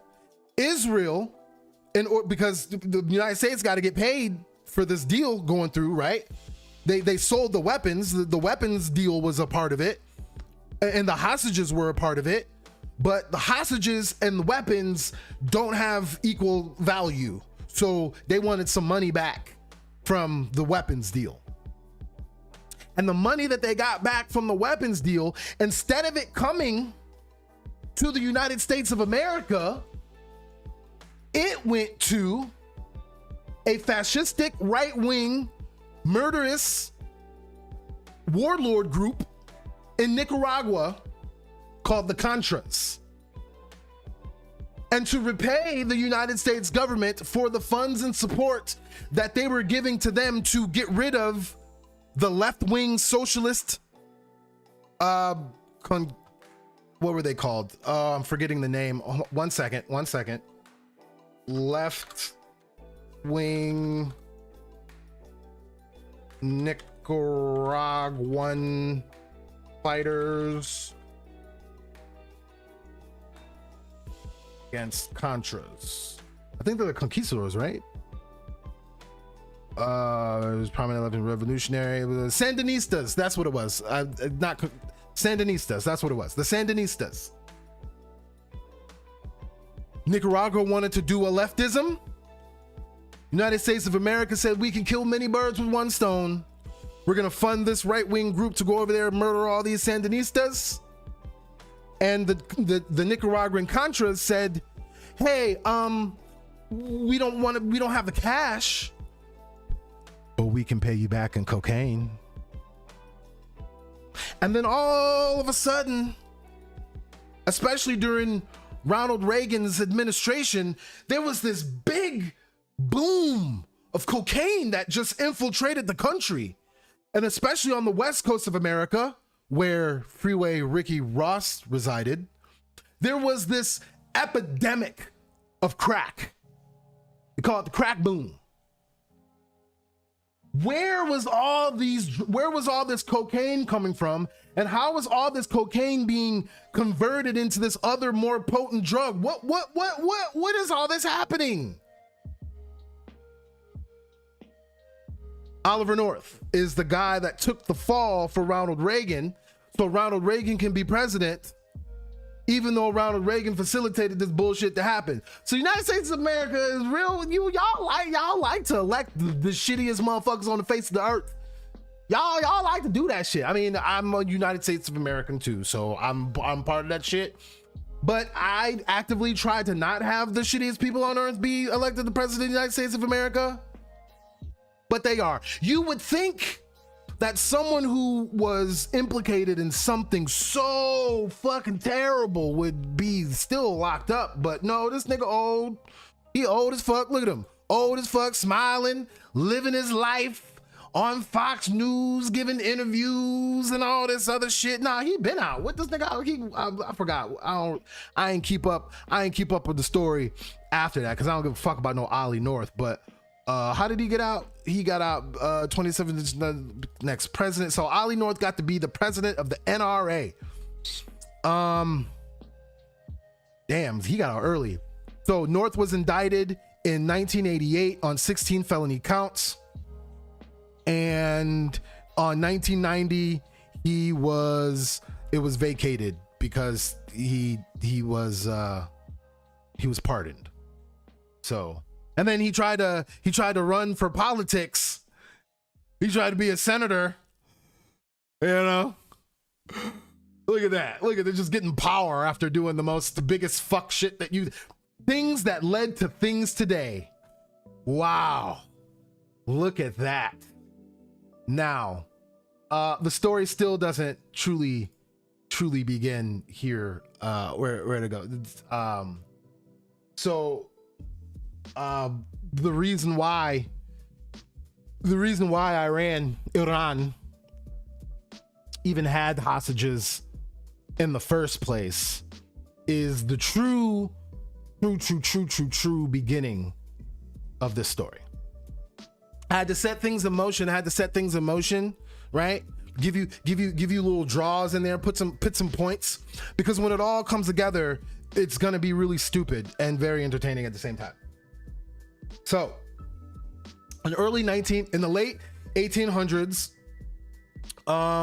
when oil and the Industrial Revolution became a major thing in the world, oil became a necessary resource, and the Middle East, among other places, seemed to have a lot of it under its soil. Where am I from? Khan, I'm from the United States of America. Is that what you're asking, or do you want me to be more specific? I don't really like to tell you all my information unless it's necessary. But I'm American from Ohio.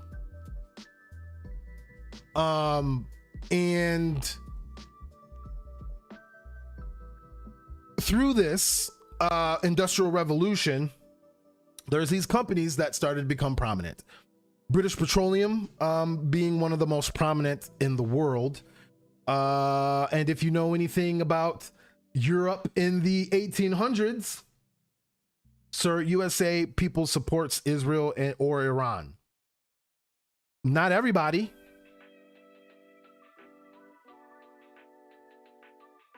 Not everybody. I sure don't. I don't even support America.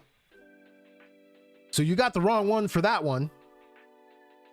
The wrong one for that one.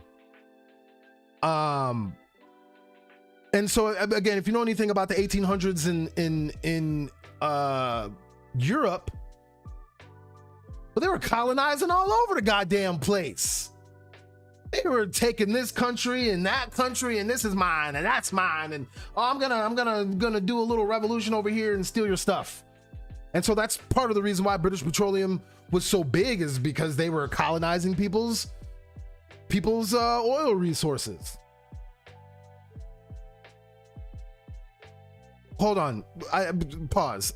And the reason why I'm letting this be interrupted is because this is a new channel. I haven't had very much chat support. This is easy to handle, and there's no reason why I shouldn't pay attention to the small chat support that I have. So bear with me. My name, Mr. Khan, I'm gonna try to do your name here. Allah Hazrat Ahmad Raza Khan. Sorry if I got that wrong. I'm trying to give you all due respect here. I'm black, and my name is not Donald Trump or Pete Hegseth or the United States of America. My name is J-100, and I am a citizen within the United States of America. If I were to be a political affiliation, if that is something that floats your boat, I don't really completely claim the whole thing, but to make it make sense to you, I would be the furthest leftist that you could possibly imagine. Some call that communist. I call that being a decent human being. You could call it whatever the fuck you want to. But with that, I am not for armed conflicts that don't need to happen. Some armed conflicts need to happen. What's going on in Iran does not need to happen. What's going on in Venezuela does not need to happen. What the United States is and has been doing since its founding is absolute, complete, white supremacist bullshit that needs to be stopped and dismantled. Whether that be by policy, whether that be by revolution, I don't know, I don't care. It just needs to stop. Therefore, when you say, well, then why you start war because of Israel, you need to take several steps back and take several chairs and sit on them and relax for a second. Because I didn't start shit. That motherfucker did. And what this channel is, and what this channel will be discussing, is world events, why they may or may not be bullshit, why we should have a better world, and why we should have a leftist world where we change the way we view work and we change the way we view money, where we have a world and society that cares more about humanity and human prosperity than it does profit and private currency accumulation. Does that give you kind of an idea of who I am and why you should kind of fall back from accusing me of starting a war that I have no qualms or even agree with? I hope that clears that up. I'm having a rant about how Rick Ross, the rapper in the United States of America, is connected to the Iran-Contra conflict, and how when United States media and the United States president talks about how this is a 47-year conflict, it's actually a 100 and something year conflict, and I'm explaining it to you right now. So sit back, relax, enjoy, and subscribe if you like. That'd be great. All right, continuing. BP is over here just colonizing countries in order to take their resources, namely their oil, right? So, they struck a deal with Iran in the late 1800s, but they ain't really like that deal no more. And word got back to Iran that the BP was either trying to get a better deal for the deal that they have now that is more in their favor, which pretty much sounds like the colonial deal, but without the colonization of sorts, since they were in decent working terms at this time, or they were going to come invade. So the democratically elected president of Iran at the time decided that they were going to nationalize the oil industry and have the profits of their oil industry go to the country rather than private companies, specifically British Petroleum. And right around this time is about 1952, 1953. So when politicians and or the media like to talk about, well, Iran in 1979, no. This story goes back to about 1870, but it gets spicy in 1953.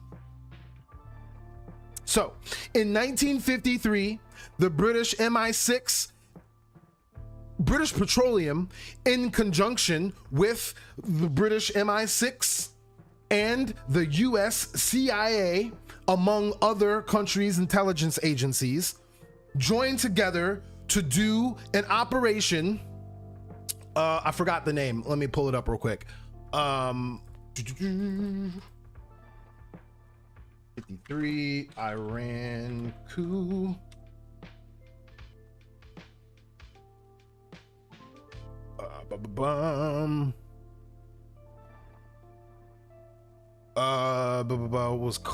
What was it called? Background. 1941. Oil. Final months. Mossadegh. Oh, here we go. Operation Ajax. That's what it was called. Operation Ajax. So, the whole point of Operation Ajax is to get the military to do a military coup against Prime Minister Mossadegh. And then that coup would then, they would install who they wanted to install, and then that person would do what it is that they wanted to do. Now, fun fact, this coup almost didn't work. The coup actually was failing. The military wasn't going with it. Mossadegh was on top of it. They had this all worked out. But there was a spy that got stuck in the country, or didn't get his commands about, you know, that the coup was falling. And because he didn't get his message, he carried out what he needed to do, and that completely switched up or confused what was happening on the ground in Iran. And then slowly and surely popular opinion started to shift, and this, you know, assassination attempt failed. But Mossadegh was exiled, and now we have Shah how you say his name, Pahlavi or whatever the fuck, Pahlavi, that's what it is, Pahlavi. So 1953, we got this coup, the Iranian coup d'etat, Operation Ajax. We depose Mossadegh because he wanted to nationalize the Iranian oil supply. British Petroleum didn't want that shit to happen. United States, France, a whole bunch of other countries were like, all right, yeah, we'll help you depose that shit. Brings in Pahlavi. Pahlavi is a brutal dictator. So it's so funny how, you know, when it comes to Trump and all these other people talking about, oh, you know, free your people, you were free one time. And even if you listen to the Iranian diaspora, a lot of them talk about Pahlavi in favorable terms. And it's kind of like how you have Cubans in America that got exiled from Cuba because they were like slave owners. And then the Cuban Revolution was a left-wing communist revolution, and you couldn't own slaves anymore. So if you wanted to own slaves, you either would be killed or exiled. So they ran away. And then so when they say, oh, Fidel Castro was such a brutal dictator. You owned slaves, didn't you, huh? Didn't you? You was a piece of shit. Your family was a piece of shit back in Cuba, wasn't they? You was some rich assholes. You wasn't you? That's why you got enough money to live in America to be as dumbass as you are. And that's why a lot of them are conservatives, because they hate Castro like the Americans hate Castro. And what the Americans were doing in Cuba, we'll get to that later. So it's the same thing. Shah Pahlavi was a brutal dictator. He murdered hundreds of thousands of people. Obviously gave the West free roam, free reign into the oil, and you know, time went on. So then around 1978, 1979, shit didn't really fly. Khamenei was giving speeches from exile. He said that he was going to come back and he was going to take Iran back from the West and the what's the word I'm looking for? All the brutal killings and all the murders and all the bullshit that Pahlavi is raining terror on. He's gonna come back and he's gonna do a revolution. So him, the Ayatollah, and all his people, they come back and they start what's called the Iranian Revolution. And during the Iranian Revolution, there were these Americans that got held captive in the American embassy in Iran. And these captives were held, how long were they held for? Iranian Revolution captives. They were held for, which began on November 1979. They were held for 440 days, ending on January 20th, 1981, which just so happened to perfectly be Ronald Reagan's inauguration date. Oh my God.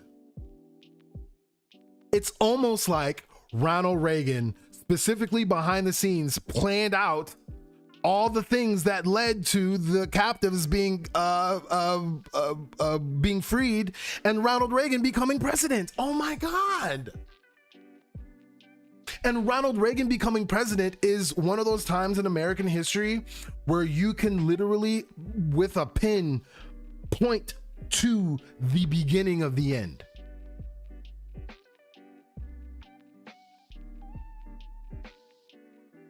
Ronald Reagan was the rollbacker of civil rights. Ronald Reagan was the forced injector of trickle-down, laissez-faire capitalism economics, which is so far gone now that we are pulling a fascism. We're at the late stage. He roided American capitalism up. And he became president because somehow hostages that were being held for over a year in Iran were freed. How did they get free? Oh, my man, Oliver North. Oliver North does behind the scenes, negotiates the Iran-Contra conflict, sells the weapons to Israel. Israel gives the weapons to Iran. Iran gives the money to Israel. Israel gives the money to the Nicaraguan Contras. The Nicaraguan Contras give us cocaine. The DEA gives it to America. Finds Freeway Ricky Ross. Freeway Ricky Ross becomes one of the biggest drug dealers in the history. It is the biggest drug dealer besides the Sackler family, who create OxyContin and all that. That's the biggest drug dealers in the United States of America. But behind the Sackler family is Freeway Ricky Ross with his crack empire making more than $1 million a fucking day. His business is booming. Now we get back to the rapping story at hand. Freeway get hemmed up, man. All of a sudden, Freeway getting busted. How you get busted, Freeway? What you mean? Why you the most notorious drug dealer in the world gets apprehended and all of a sudden America, Ronald Reagan during his say no to drugs and his being hard on drugs campaign, we need to ramp up our law enforcement. We need to go on there. We need to lie to kids about drugs with the DARE program. We need to do all these other things such as that. You mean to tell me that Freeway Ricky Ross wasn't good enough to hide all this $1 million a day he was doing? He couldn't hide from the Reagan administration? Damn. That's crazy. And you would think that someone who got locked up for how long, how much? Let's look at Freeway's case. So Freeway with thousands of employees, Ross said he operated drugs sales not only in Los Angeles, but in places across the country, including St. Louis, New Orleans, Texas, Kansas City, Oklahoma, Indiana, Cincinnati, North Carolina, South Carolina, Baltimore, Cleveland, Seattle. This boy was a businessman. Federal prosecutors estimated that between 1982 and 1989, Ross bought and resold several metric tons of cocaine. In $1980, his gross earnings were said to be in excess of $900 million, with a profit of nearly $300 million. And as his distribution empire grew to 42 cities, the price he paid per kilo of cocaine dropped from as much as $60,000 to as low as $10,000. And that's why Freeway Rick Ross been talking about, you can get the kid, you pay 10 a key. You do pay the 10 a key. Because Freeway Ricky Ross did that. Where did he go to jail? How long did he go to jail? Freeway bought and resold 1996.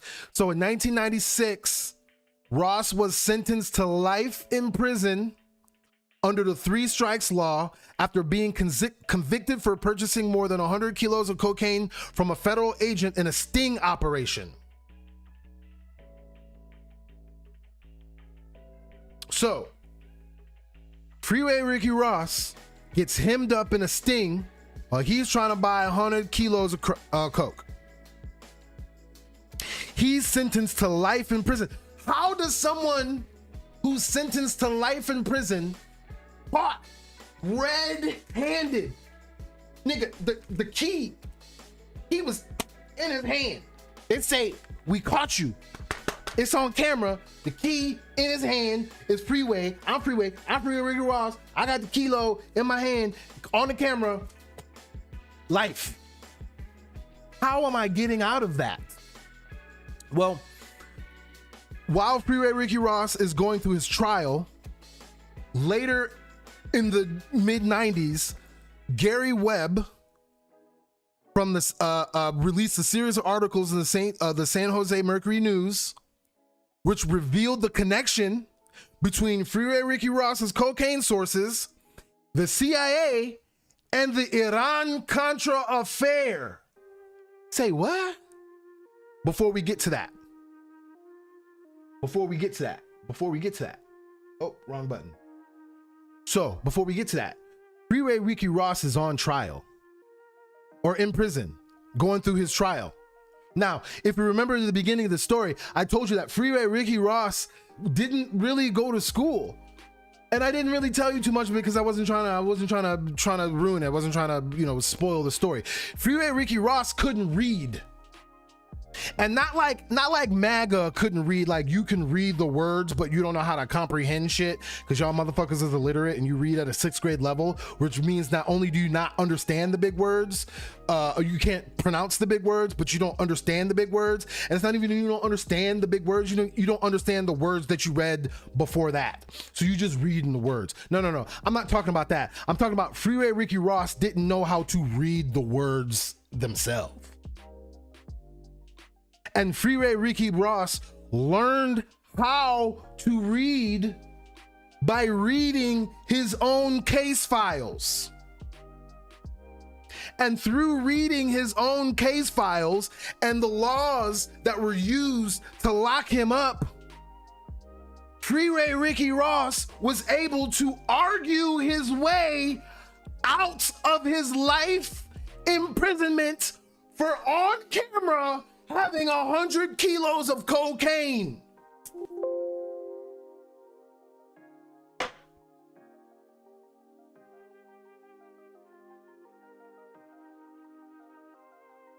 How the fuck do you get out of prison? Just because you read your case file. How do you get out of prison just because you read your case file? Well, oops, where'd it go? That is the gambit. So Gary Webb was able to show that Danilo Blandon, not Danilo Blandon, I'm sorry, Freeway Ricky Ross's cocaine sources actually worked for the CIA and the DEA. And so they had all this code. They had to figure out what they were going to do with all this cocaine that they were getting from the Nicaraguan Contras. What are we supposed to do with all this cocaine that we got from the Nicaraguan Contras? So let me ask you this question, y'all. Let me ask you this question. Or present to you this perspective. Okay? Because if you know anything about the DEA, right? They suck. They have to suck. How does the Drug Enforcement Agency, who seemingly, according to the Trump administration, is able to fucking shoot drug boats and shit now? We can just shoot drug boats now. We can just blow them out of the water. Why couldn't we just do this before? What? Because shooting drug boats out of the water is illegal, and murdering, and one, you have to prove that they're drug boats, number one. So that's the one thing. And then the other thing is if you do prove that they're drug boats, the punishment for having a drug boat and driving it around and having the drugs is not getting shot and blown up out the water. You need to go to a jury of your peers and then be convicted of the crime, and then which that crime has a sentence in which gets adjudicated, and then you serve that time. That's the punishment for having drug boats, not chitty chitty bang bang, right? So even without this administration doing all this to the drug boats, how, if we have a DEA, do we have as much drugs as we say we have in the country? We were so worried about fentanyl. How's fentanyl getting in if we got a DEA?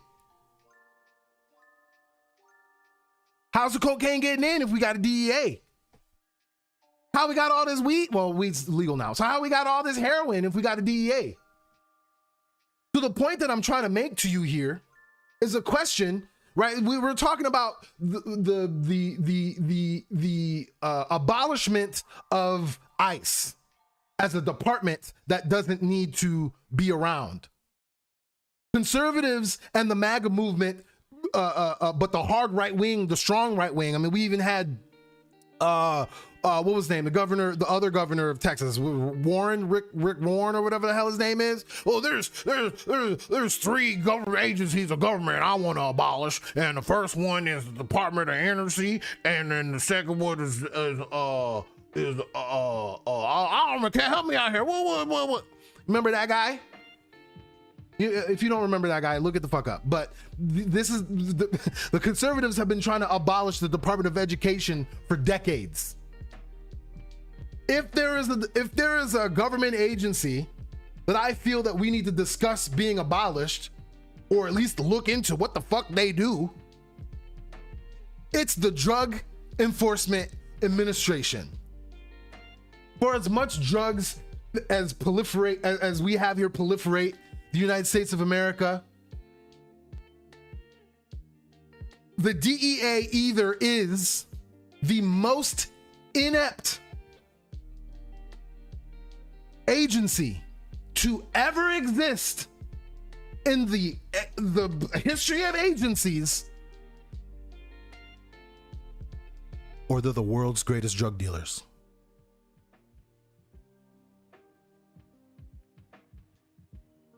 Fun fact, Afghanistan is the world's biggest supplier of, or biggest harvester of poppy plants.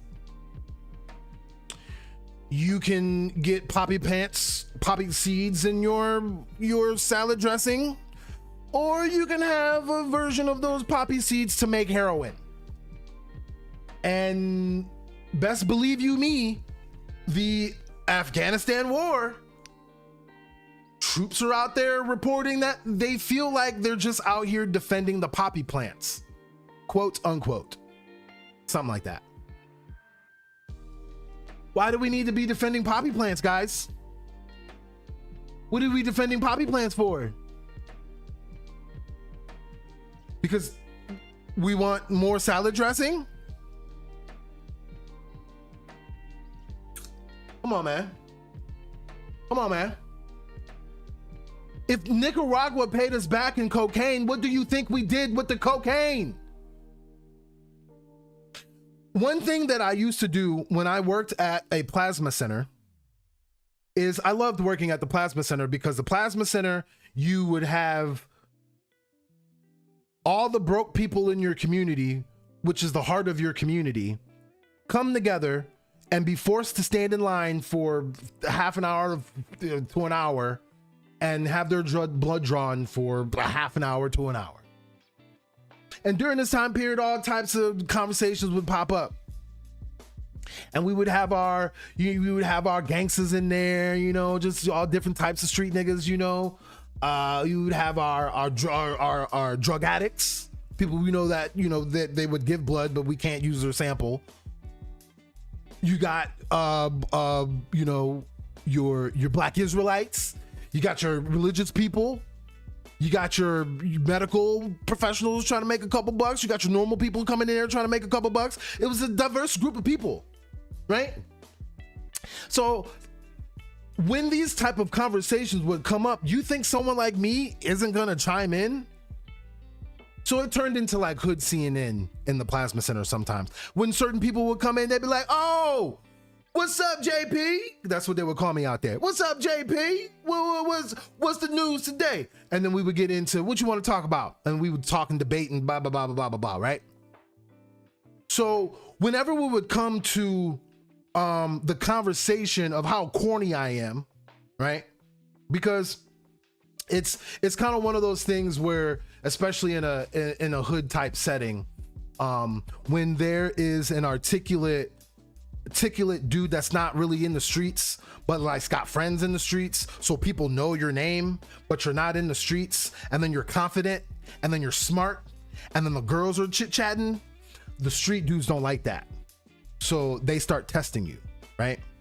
And I'm not a street dude, so whatever tests that they have, I mean, I might be able to hold my own in a fight, this, that, and the third, but there's no need to fight over words. They were testing me on, you know, how street and how hard I could be, right? But I don't ever really play that game. Like, I'm not gonna out street you for what?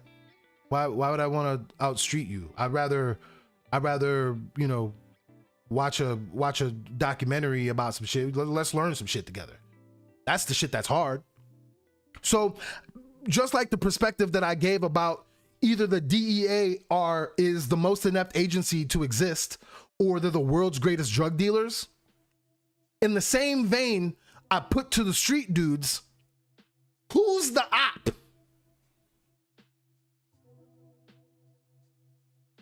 The person that is selling the drugs for the government, or the dude that's teaching you that that's happening to you in your face? Who's the real gangster when it's all said and done? You working for the man, G. Because I don't know about you, I don't know nobody in the surrounding area who's a drug dealer, who owns a boat, owns a plane, owns all these mechanisms to bring the drugs in here. You just the middleman. So if you the middleman, who you getting it from? And who they getting it from? And who they getting it from? So when it's all said and done, who's the op? You work for the man. I work against them. The man hates me more than they hate you. They're willing to lock you up for breaking their rules, but they also need you so you can work for free in the prison system. The 13th Amendment says neither slavery nor indentured servitude shall exist in the United States of America except for punishment of a crime where the person is duly convicted. Sounds like some if you get caught with some drugs. You can't lock me up for reading a book and telling you what the book said. I mean, you could try. They permanently banned me from Twitch. I'm permanently banned from Twitch for being pro-Palestine in 2020. Telling you how Israel moves in 2020. Showing you the apartheid in 2020. Showing you the attack of civilians and the atrocities that they caused before October 7th in 2020. They ain't like that. Permanently banned. Meanwhile, Kai Cenat is having hundreds of thousands of people watch him be in prison on stream. Twitch ain't canceled that. Twitch ain't permanently banned that.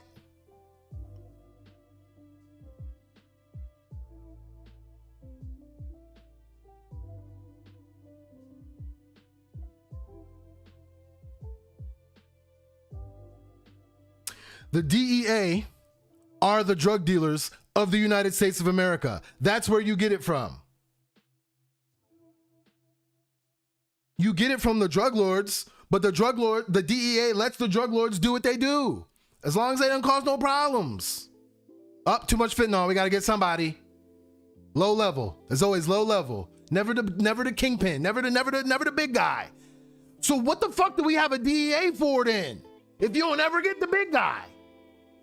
And then it seems that Gary Webb was showing that you made the big guy.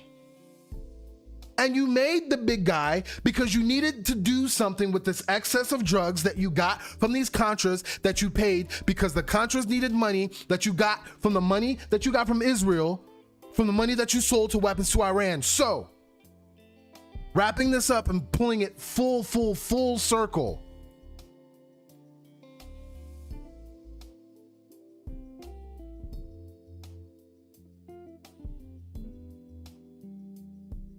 I'm gonna show you something real quick. Do you guys remember when the Obama administration had to transfer $1.7 billion in a settlement in 2016? This amount included $400 million in principal and $1.3 billion in interest on Iranian assets frozen since the 1979 revolution. What? Why would they have their assets frozen? What assets would be frozen from the Iranian revolution? What assets?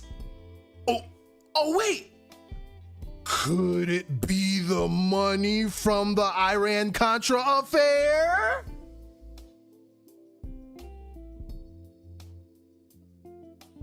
Obama gave them their money back. Obama had them sign the fucking Non-Nuclear Proliferation Act, whatever they called that shit. Obama had everything kind of wrapped up the way that this administration says that they want it wrapped up now. But Donald Buttplug Trump broke all of those treaties, said that they were, and gave them time, a whole 4 years. After the 4 years of another administration, come in and say, oh, they're building a nuclear weapon again. Iran says, we're not. And they say, we'll prove it to you. No, we're going to bomb you. Boom, July 2025. So they were already going to prove that they didn't have the nuclear capabilities to build a weapon, but we bombed them in 2025. Iran didn't say shit, for real, on like a geopolitical scale.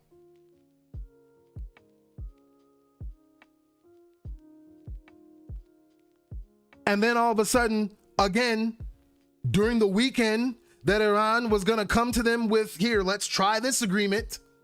Before they were even able to get that agreement, Netanyahu got Trump to agree to do this dumb shit. and they want to talk about this needed to be done for 47 years. I just explained to you the whole fucking history of the whole shit and how the rapper Freeway Rick Ross got wrapped up into all this shit. Explain to me where in this 47 years United States president needed to do what's being done.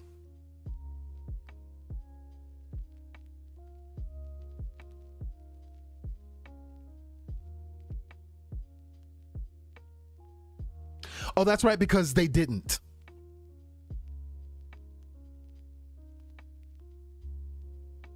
And not only didn't they, we're going to have hundreds, if not thousands, of American U.S. soldiers that are dead among the thousands of dead civilians that we already have, and the hundreds, if not thousands, of other soldiers that are going to go and die for no reason.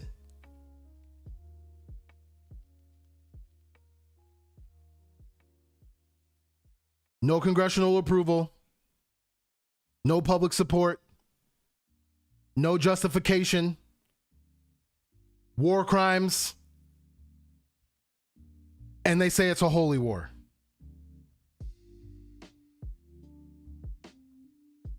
And this is why I came back. A Twitch ban was not going to stop me. Granted, that was 5 years ago. I'm here now. And we got oil. That's the next topic we're gonna get into. That was the Freeway Ricky Ross rant. Thank you. It's all over the place. There's a lot of places that you could go with that one. There's a lot of places that you can get stuck on, but that's the main gist of it. Oh, and to I guess to end the Freeway Ricky Ross part of it. So when Freeway Ricky Ross got himself out of prison, he sued Rick Ross and Def Jam because you literally took this man's name. Like you took this man's name. Now, Rick Ross the rapper must have done some crazy backroom things, or got his lawyers some bad bitches or something like that, because they really fought for this dude to keep another man's name. And so the whole, all in all, right? Rick Ross, the rapper, can keep Rick Ross trademark the name because he's already established it as a name and a brand and a whatever. But he has no legal right to speak the name out loud.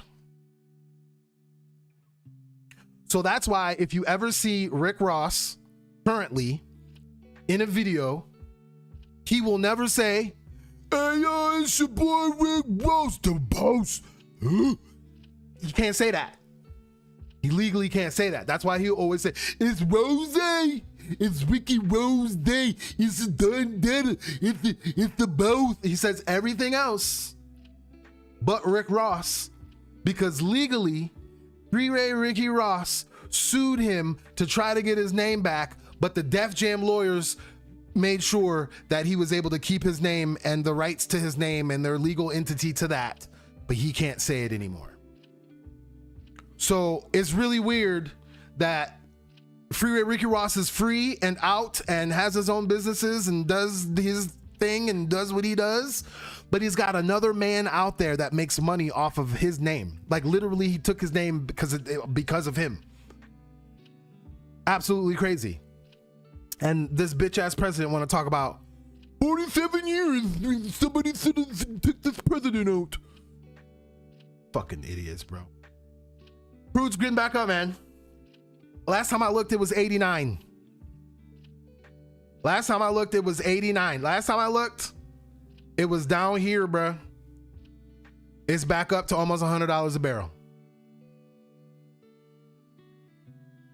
I thought you cared about the oil prices, man.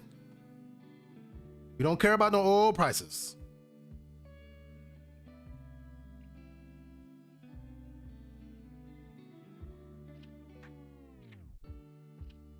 I was going to talk about the Epstein files. Actually, no, let's do that right now. Let's do that right now. So,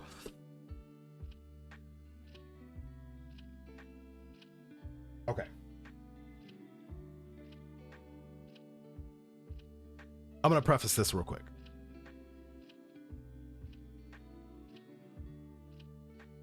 Pizza Hut right now is offering any large pizza for... Wrong button. That's the wrong screen.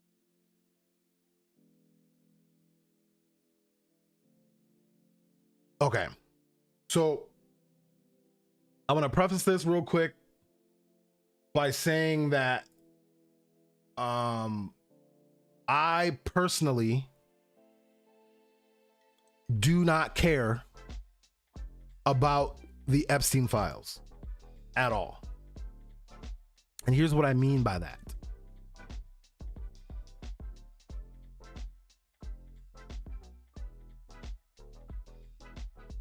It takes this for you to believe that these motherfuckers are sick like this?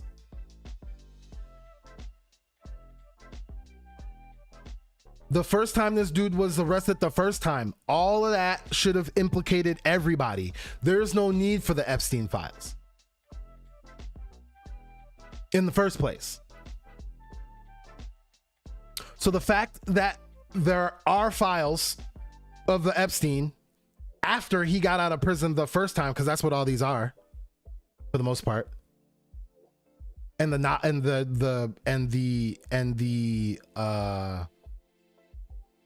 unearthing of stuff that happened in the past. I don't need these files to know that most of these dudes are sick fucks. I don't need these files to know that there were cases and investigations and allegations that had evidence proving a lot of these people were implicated and nothing had been done. I don't need no files for that. What I need is for law enforcement to strong arm those motherfuckers instead of strong arm American citizens who are protesting. How about that? So that's why I personally don't give a fuck about everything coming out of the Epstein files.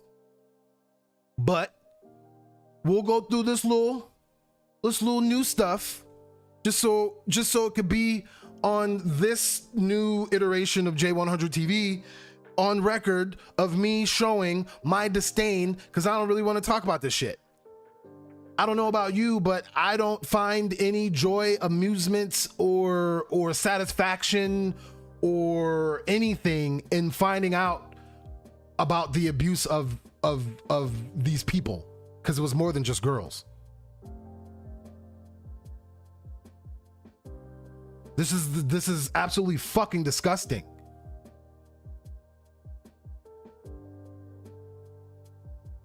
And it's just so funny to me, though, just thinking about it, though. It's so funny to me that people that are be like, oh, you know, women these days, they need to cover up, da-da-da, be the first one to be caught up in some rape and some shit. Ironic, huh? Maybe we should have more empathy and understanding for sex workers then. If there's anything that comes out of these Epstein files, maybe we should have some empathy for sex workers. Let's figure out how sex workers go through their life and the experiences they have. Because if you don't like the stuff that's going on in here, just imagine that happens to someone else whose job happens to be that. And whether or not you may or may not like what their job is, it doesn't matter. That doesn't mean that you should be abused at your job. So if you think this is sick, let's talk about it then. Let's talk about all of it then. And it should go without saying that severe, if not extreme, things need to happen to the people that are clearly like, okay. So I was at the barbershop recently, clearly. Thank you. And they were talking about how recently there was these shootings that happened in the neighborhood, and this 10-year-old boy was killed. And there was this, so at the barbershop, I guess it was his nephew. His nephew was with a friend, and the friend heard gunshots. So they was like, oh yeah, we hear gunshots. Let's get our straps and let's go see what's up. So they get their straps and they go see what's up. And now the only people on the scene that is seen with weapons on the scene is these two knuckleheads. During the whatever, the mother of the child said it was not those two boys. Those two boys there, they may have been armed, they may have came up or whatever, but they have nothing to do with this. The shooting was happening from other people. I don't know who those other people were, but it was not those two boys. Guess who's locked up? The two boys, the two knuckleheads that rolled up on the scene, strapped up thinking they was about to do some shit. Why do I say this? Why do I bring this up? Because the judicial system is willing to lock up, chew up, eat up anyone they can get their hands on in order to make the case, in order to show that they're strong on crime and that they're protecting the community and they're protecting the kids. And then we have a situation where the literal fucking kids are in literal harm's way by the literal most powerful people on the planet and crickets. Fuck all y'all for the crickets. If I had a law degree, I would fucking lose my law degree in order to get these bitches held accountable. What the fuck? It's absolutely sick and disgusting that two kids can get locked up on some allegations. Oh, well, you were on the scene. What were you on the scene with weapons for? And everybody say that they had nothing to do with this and they can get locked up. And you have a whole treasure trove of millions upon thousands upon gigabytes of files and thousands of times that the president of the United States has named and implicated in these files. And well, you know, I don't know what we can do. I don't know what can be done. It seems like the justice system just doesn't seemingly have the power to be able to handle and take out all the... Fucking do something about the shit, bruh. Do something about the shit. Or, you know, it's real interesting. I pivot from this for a second, but one thing that I've noticed as a big pattern with this administration, well, just this conservatives in general, but MAGA as a movement and Donald Trump and his people specifically, is that every accusation, every baseless claim is actually a confession of what they're doing or an admission of what it is that we should do. What am I talking about? So, remember when the president at 3:00 on Saturday fucking morning basically declared war on Iran unconstitutionally, illegally, war criminally? He said that now's your time to take control of your government. You might not get another one again.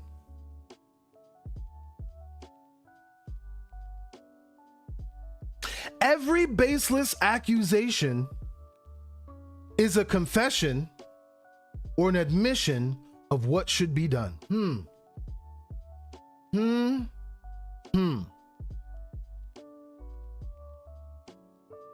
It seems like we might not have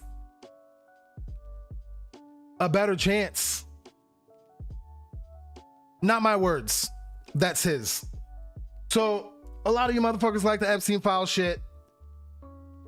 I don't, but let's see what they're talking about. Newly released documents that were missing from the Epstein files contain serious, unverified allegations against President Trump. The Justice Department posted 3 FBI memos describing interviews with a woman who accuses both Jeffrey Epstein and President Trump of sexually assaulting her when she was a teenager. The White House calls the accusations completely baseless. CNN's Paula Reed is in Washington with the latest. And Paula, these were missing from earlier file releases, right? That's right. And this individual was interviewed by the FBI 4 times. And initially, only 1 memo was released. I don't know about you, but if you get interviewed by law enforcement more than once, either your testimony, or not even testimony, but your statements are either incriminating yourself or someone else, or you're providing evidence of some sort. So it's just real interesting that, again, we knew of this, or at least one of the interviews. It's just that these files showed that there was more than one. And so my question is if we know of the one, and the one implicated this motherfucker, why he walking? That initial batch of documents released by the Justice Department. And that was an interview where she made allegations against Jeffrey Epstein, but not against President Trump. Now, yesterday, these additional summaries were released, and they detail the types of allegations that she made against President Trump, where she describes being introduced to him. She alleges that he asked everyone to leave the room and, quote, mentioned something to the effect of, quote, let's teach you how little girls are supposed to be, and then describes an encounter where he pushes her head down to his penis, and then told agents she bit Trump, who then allegedly struck her and said something like, get this little expletive the hell out of here. Now, in her 3rd interview, she allegedly said that she was receiving threatening calls. And in her 4th interview, it's interesting, she told investigators that she was concerned about why she was even coming forward, because the statute of limitations had passed. Now, I do want to make sure we get in here the fact that... Okay, MAGA, what do you see in this bitch? Explain it to me.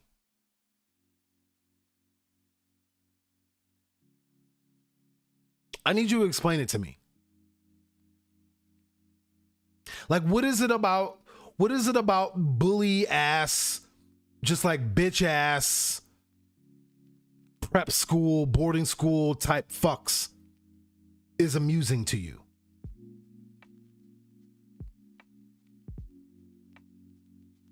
The thing that's so gross about this shit is that, like, it's not one of those things that you can be like, I just don't see it. Like, I don't see how that can be. Like, that guy, I don't see that guy. No, he seems like a guy that would do and say all that shit. That's what's making this so much more bullshit. In the court of public opinion, Casey Anthony. I'm going to say the name Casey Anthony. Me saying the name Casey Anthony, the first thing that comes up in your mind is baby killer. Nuh-uh. Not according to court of law. You can't say that. You can't say Anthony's a court. She went through a trial, and that trial didn't have enough evidence to convict her of killing her baby. Almost everybody in the fucking world thinks that bitch killed her goddamn baby. It don't matter what the court of law say. The court of public opinion thinks Casey Anthony killed her fucking baby. Right? Not too long ago, I saw that Casey Anthony was trying to either run for office or do something public. And motherfuckers was not having it. No. You're the chick that's known for killing your baby. Whether you killed your baby or not, I don't know, it don't matter. We think you killed your baby. Donald Trump looks like the only things he likes is girls under the age of 17. He just looks like it. He looked like it when he was young. He looked like it in the 80s. He looked like it. He looks like it now. He just looked like it.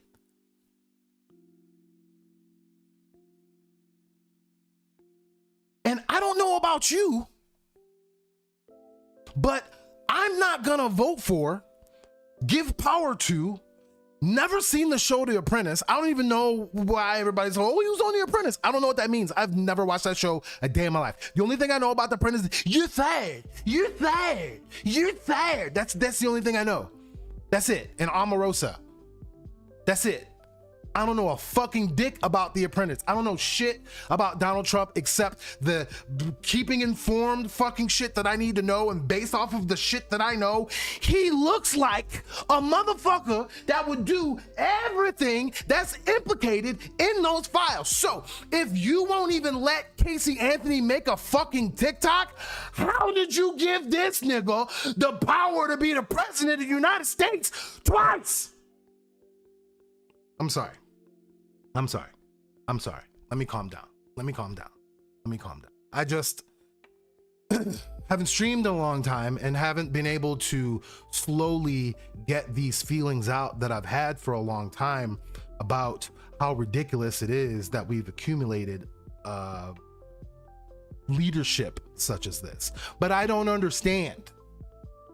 And that's the I mean, I do understand white supremacy, racism, ignorance about how the economics works, being in a cult, all those things. Like, I completely understand.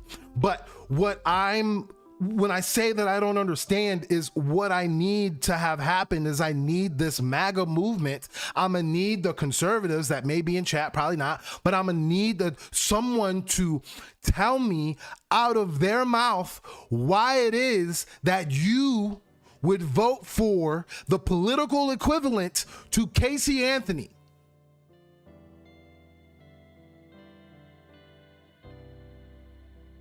And I'm pretty good at reading between your statements. Well, I care about the economy means I hate brown people and I want them to be hurt. I care about prices. I don't want transgender people to exist. I get it. But like, we're gonna need some real, actual conservative introspection. I know you don't know what that word means, so let me back up. We're gonna need some conservative to sit down and think about why it is they do the clearly hypocritical, lying bullshit that they do. You know that you're racist, so just say that.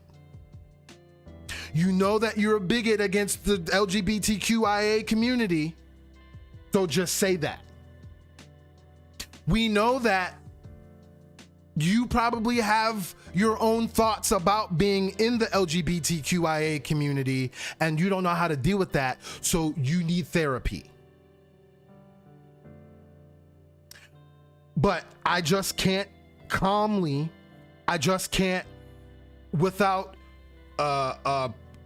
true rage and true emotion, sit here with a microphone and like slowly begin to list off the fucking shit that is just that's just associated with this fuck's name, and he gets to go on TV and tell us about the war that he's continuing to do. Like when we put this Epstein shit and this shit that we're reading about Trump and the Epstein shit, put that together with the Iran war, and then when you find out that there actually is over 500 Americans killed, put that together. And if that, let me calm the fuck down right now. I almost said some shit. I almost flipped the fuck out. That would probably been a good clip, right? Raw emotion from streamer on YouTube with small following, but let's calm it down a little bit. But it's just tough because I'm thinking of all the families that are going to be impacted by all these soldiers that are going to be dead. I'm thinking about the children. I'm thinking about the children that have been hurt. I'm thinking about the victims that are being played in their face. Like, all of this is like people's applications to the bar need to be revoked. Like, whole law offices need to be disbanded.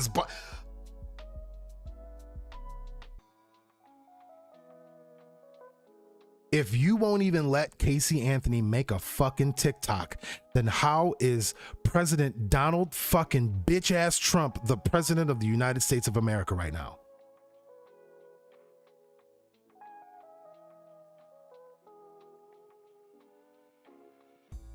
We're like in the middle of a slow coup right now.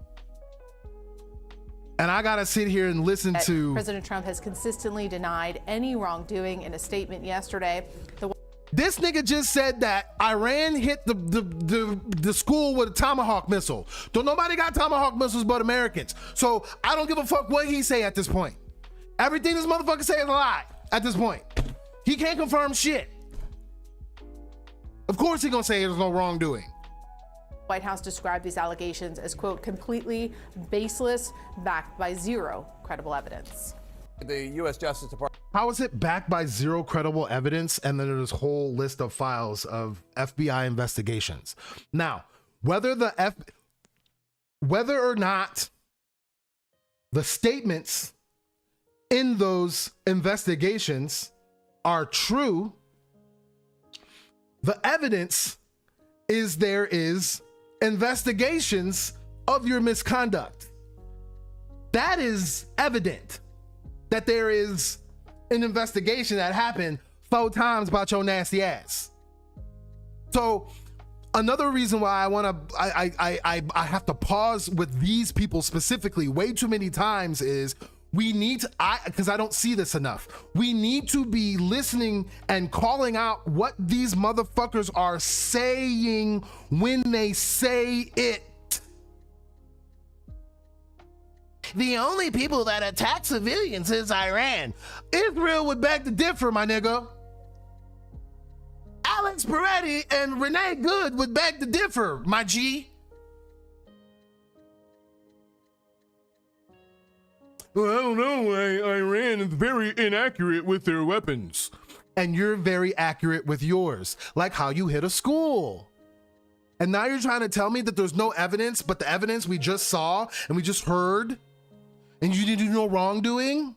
I don't believe you. The department has released documents involving President Trump that had been missing, suspiciously rather, for the Epstein. Why were they missing? That's the other point about this that's so hilarious. Memos from 3 interviews with a woman who alleges she was sexually assaulted by then citizen Trump. That's another funny point when they get to it. The president has consistently denied any wrongdoing. We should note that the inclusion of interviews in the Epstein files is not necessarily evidence of wrongdoing. It is an interview. White House Press Secretary Caroline Leavitt slammed the release. But that doesn't matter. That doesn't matter, because whether or not you believe Bill Clinton and his pictures implicates him, conservatives do. I mean, I kind of do myself, but I don't have any real proof of that. But it's kind of like the Casey Anthony thing. I don't know, Bill. You willing to lie about getting a blowjob in the White House? You might be willing to lie about this shit too. And if Bill Clinton is implicated, throw that nigga under the bus too. I don't give a fuck. Implicate them all. Get rid of them all. I don't care if it was my mama. Bye, mama. Stop touching kids. But if you're willing to go that far with the Clintons, Hillary Clinton ain't even in the shit. Not once. What she need to be indicted for? So you're willing to do all this political theater for this? This dude is alleged so many damn times. Why can't he get the benefit of the doubt like Bill Clinton do?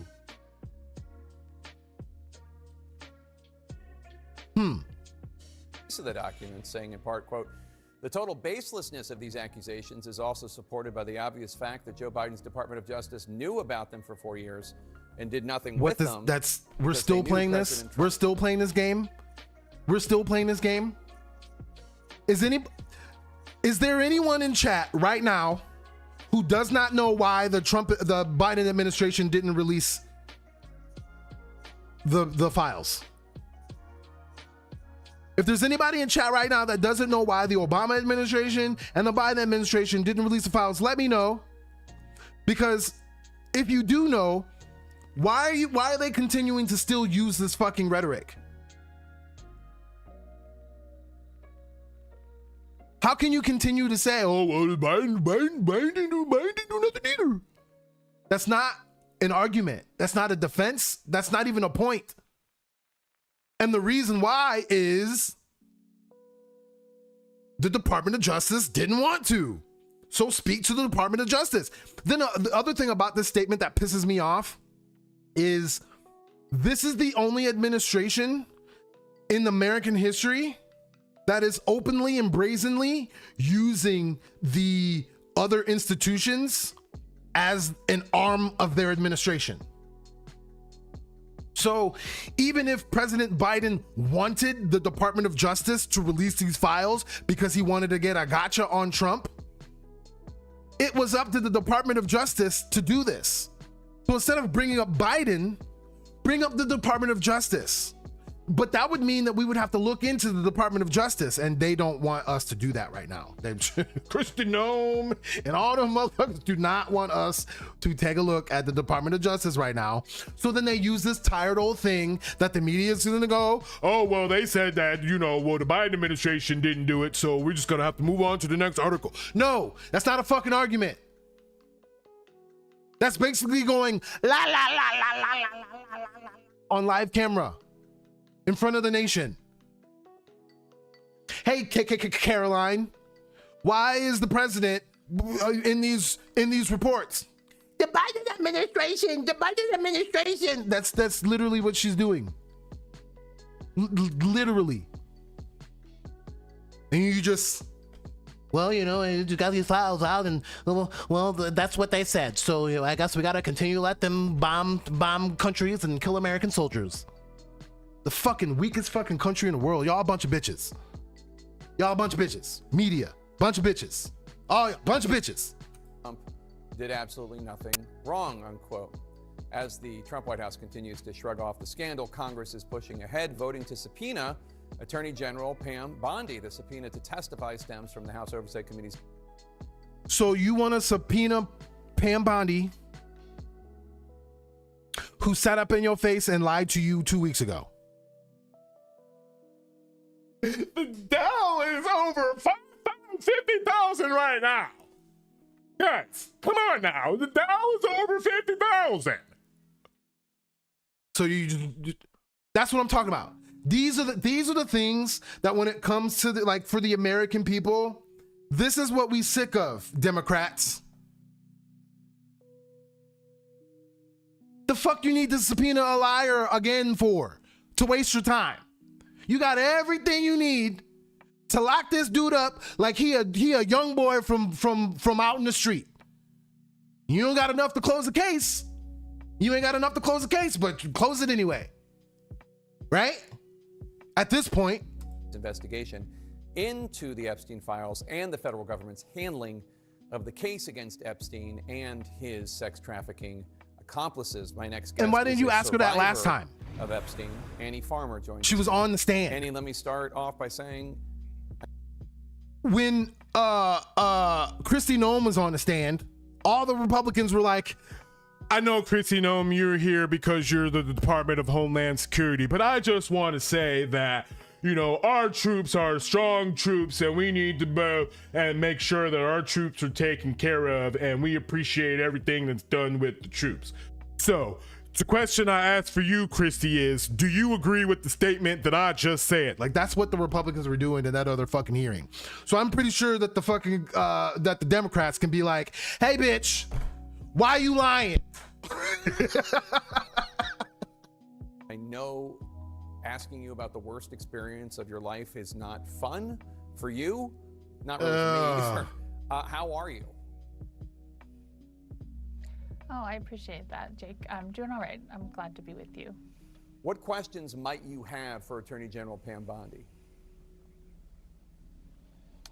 I have a lot. I was actually really happy to see that Pam Bondi has, there was people on both sides of the aisle came together to say that she needs to testify between the House Oversight Committee, because I think, when she was in front of the Judiciary Committee, she refused to even acknowledge survivors. The questions that were asked, there was a lot of, deflection and avoidance. And so really, we still don't understand how this release of information was so terribly botched. when again and again we see powerful people being protected and information about survivors, not being properly redacted. So they said on Thursday, the department said those files had been incorrectly coded as duplicative and therefore were inadvertently not published, along with other investigative documents related to the Grace financier.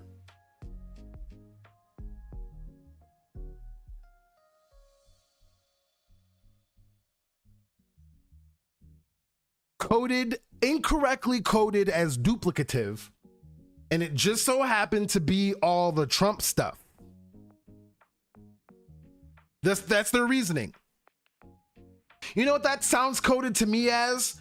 An incompetent ass agency where everybody needs to get fired and go to fucking prison. I think we have a lot of questions for her.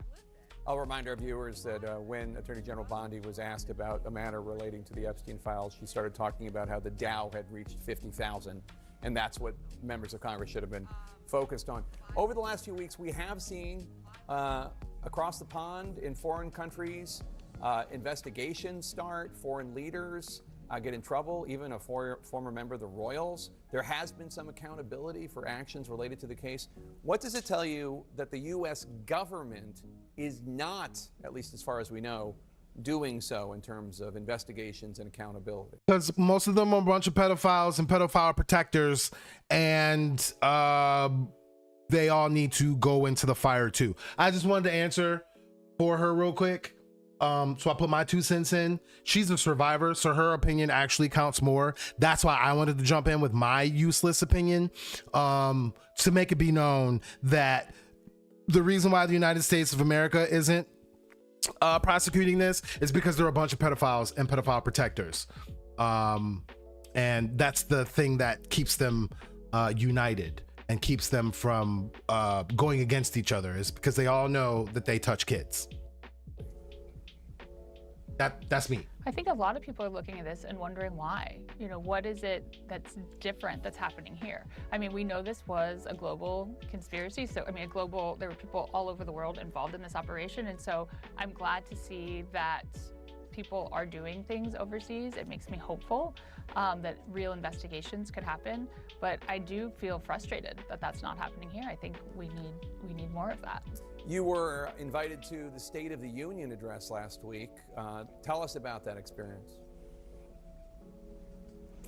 Yeah, I was able to go with Congressman Robert Garcia, and he's been a real champion for this investigation in the House Oversight Committee. So I was glad to be there with him. It was actually pretty challenging, though, to sit through Trump's speech when it seemed like he just had a different vision of the country that he was presenting, a different vision of events. He, of course, did not acknowledge any of the survivors that were present, and we weren't really expecting him to, but we were there to remind him that we're not going away, that the United States, I think, is very much still interested in getting to the bottom of this and wants answers. Annie Farmer, thank you so much, and best to your sister as well. We appreciate your coming here today and know it's not easy.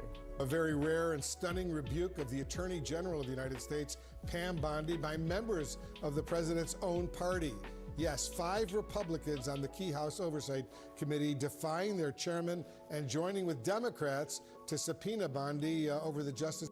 So you can band together to have Pam Bondi get grilled, because I think one thing that pisses me off about this administration, and it pissed me off about well, not really the last time, because the last administration, his first presidency, he actually surrounded himself around like literate political operatives. It's just that because he surrounded himself with literate political operatives, they weren't trying to do any of the fuck shit that he was trying to do. And therefore, he seemed like he had a failed presidency because he was getting pushback from within. And so now, this administration, he has a bunch of sycophants. But you can tell on which positions he has that are used to do the worst shit. So Kash Patel being the director of the FBI and Bogano doing the FBI shit, he wanted the FBI to be on some fuck shit, because Kash Patel is, who the fuck is he, and how the fuck does he have any credentials to be the director of the FBI? And don't get me wrong, I don't like directors of the FBI. I don't like the FBI as like an agency. But if we are gonna have an FBI, at least have that FBI be someone that is credentialed. And it would be, and a credentialed FBI guy would be someone that has experience in shit that I would complain about. Like, this guy was in Iraq and he did fuck shit over there and he blah, blah, blah, blah, blah, blah, blah, blah. I don't like that guy, but if there needed to be a Federal Bureau of Investigations and like someone with, I want someone with experience where it's like, who the fuck is this dude? And you know what I mean? But what we get instead is someone who is completely incompetent for the role, and brown. And the reason for that automatically was gonna be, when all of this hits the fan, the brown guy gonna catch it the most. The brown guy's gonna catch it first, and that's gonna be the cushioning blow to Trump. The brown guy and the women. Kristi Noem was only doing what she was allowed to do. What Kristi Noem wasn't allowed to do was admit that she was allowed to do the shit. You ain't supposed to tell the fucking committee. Oh shit. You ain't supposed to tell the committee.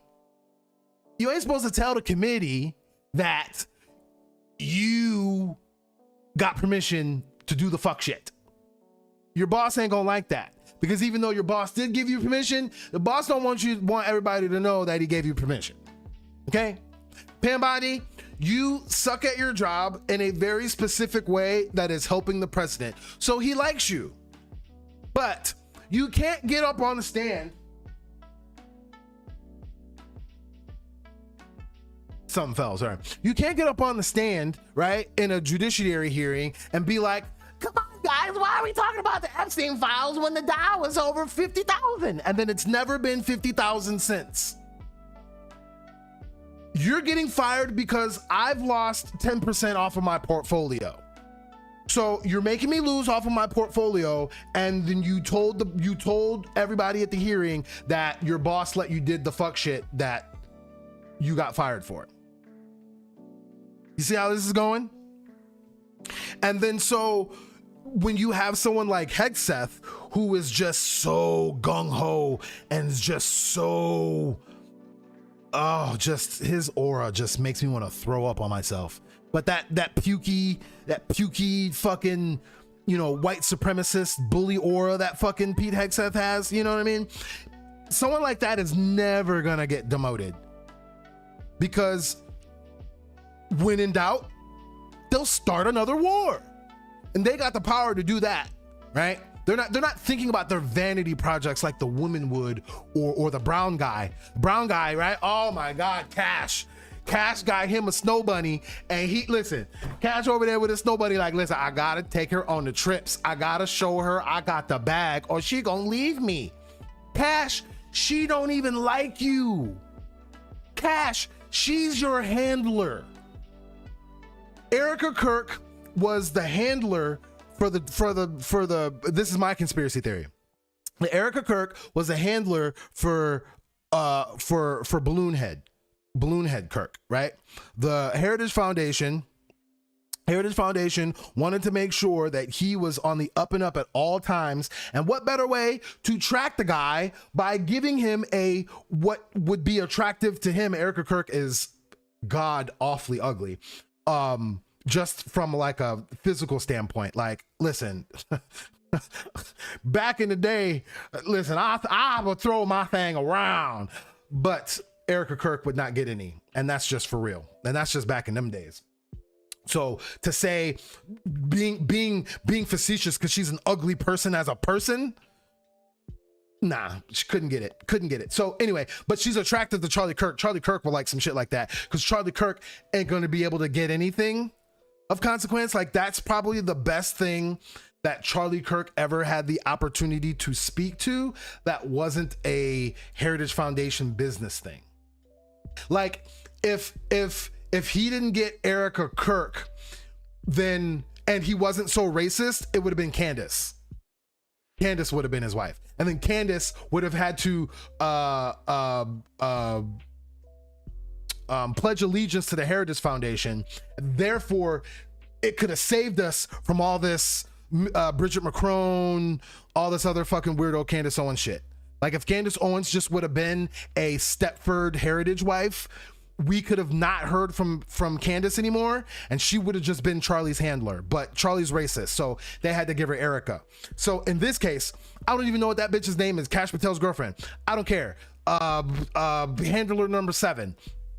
That's her name. Handler number 7 is your handler, Cash. She don't like your little pee-pee. She don't.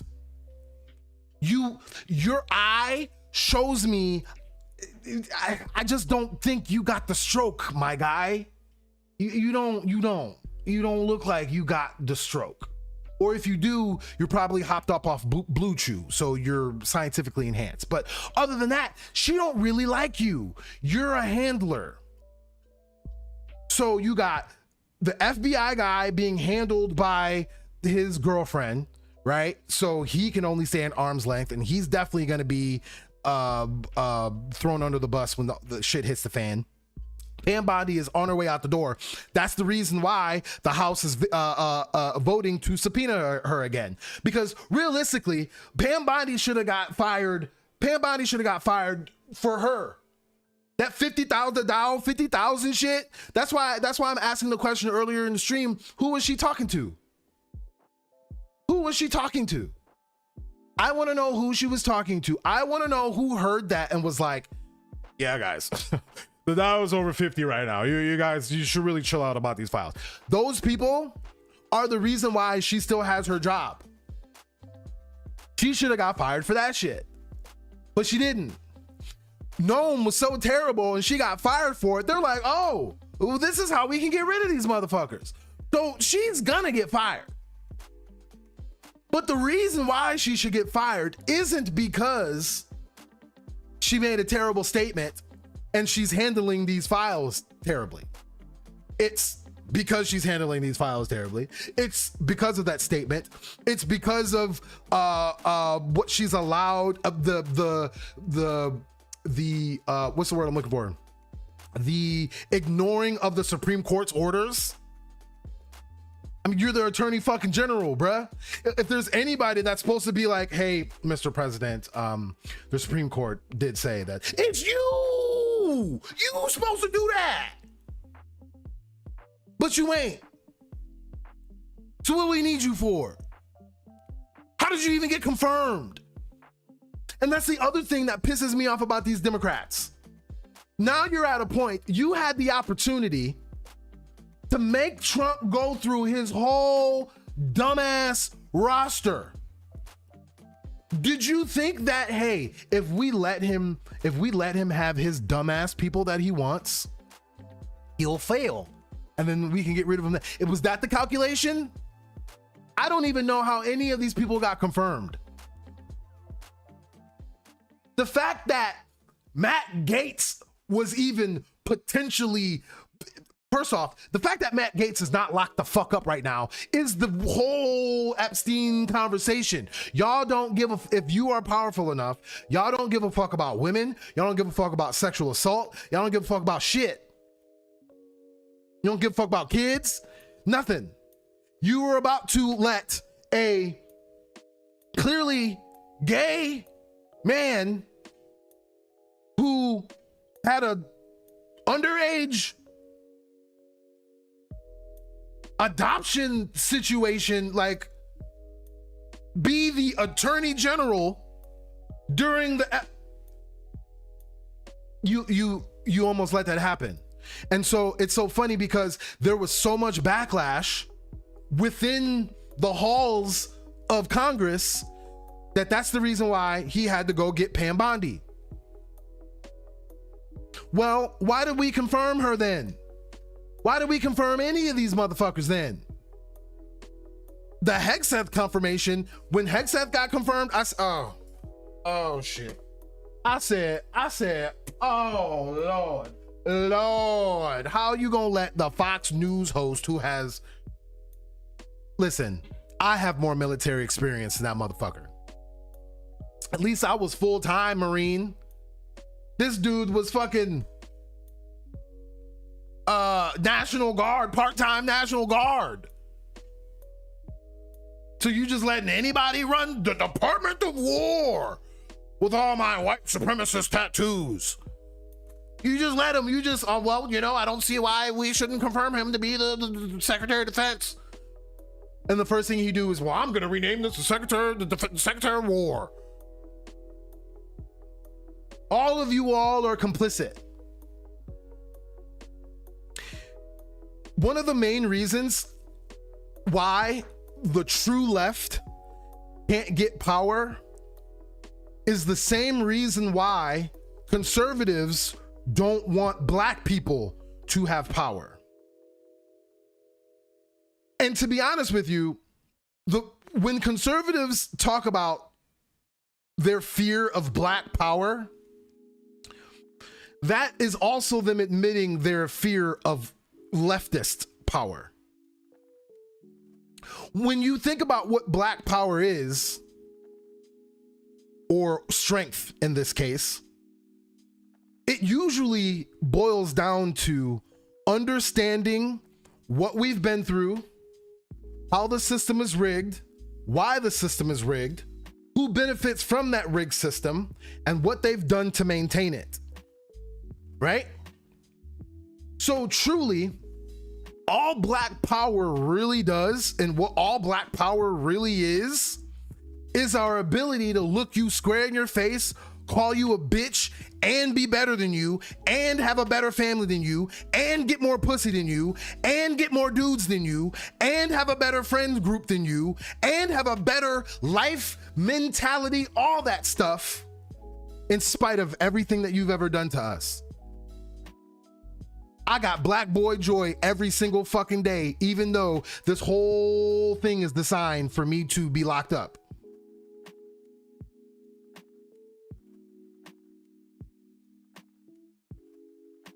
And so when it comes to the left, let me back up. And the thing that those who are afraid of black power, which is us not giving a fuck about the things that you do, and we survive and we strive and we thrive in spite of, when we get power, when we receive that power, they think that we're going to use that to do unto them everything that they've done to us, which is so funny to me, which just proves to me that no black people. Like, they hate us so much, but they don't understand us at all. Like, you think that we're gonna change everything and have everything be good and think about you every fucking day?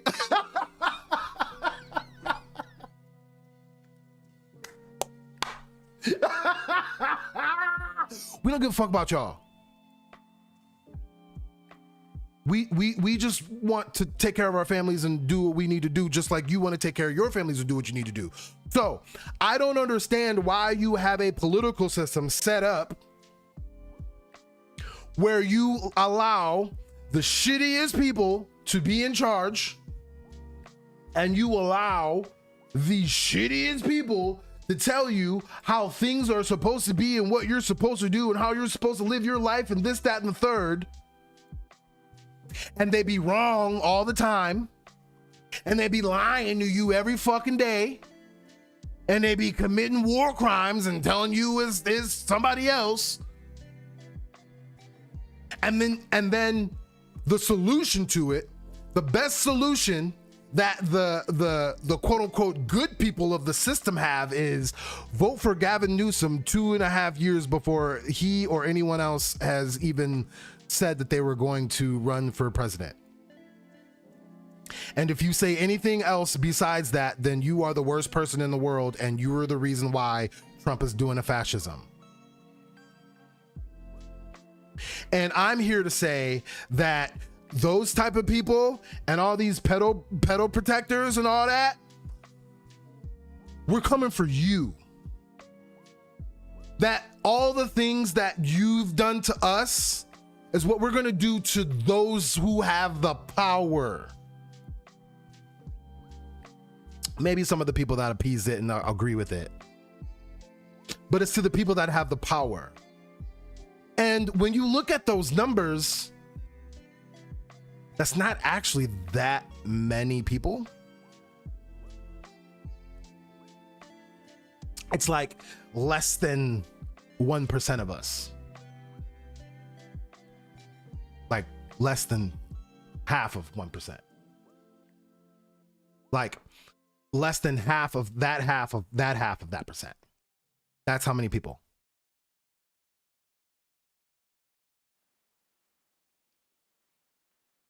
And they can't kill us all. And they're not touching my kids. So what should we do with them? I know I'm not going to say the thing that you think I'm going to say. I'm going to say maybe we shouldn't give them power and lie in our face. So Democrats, do better or get roped up.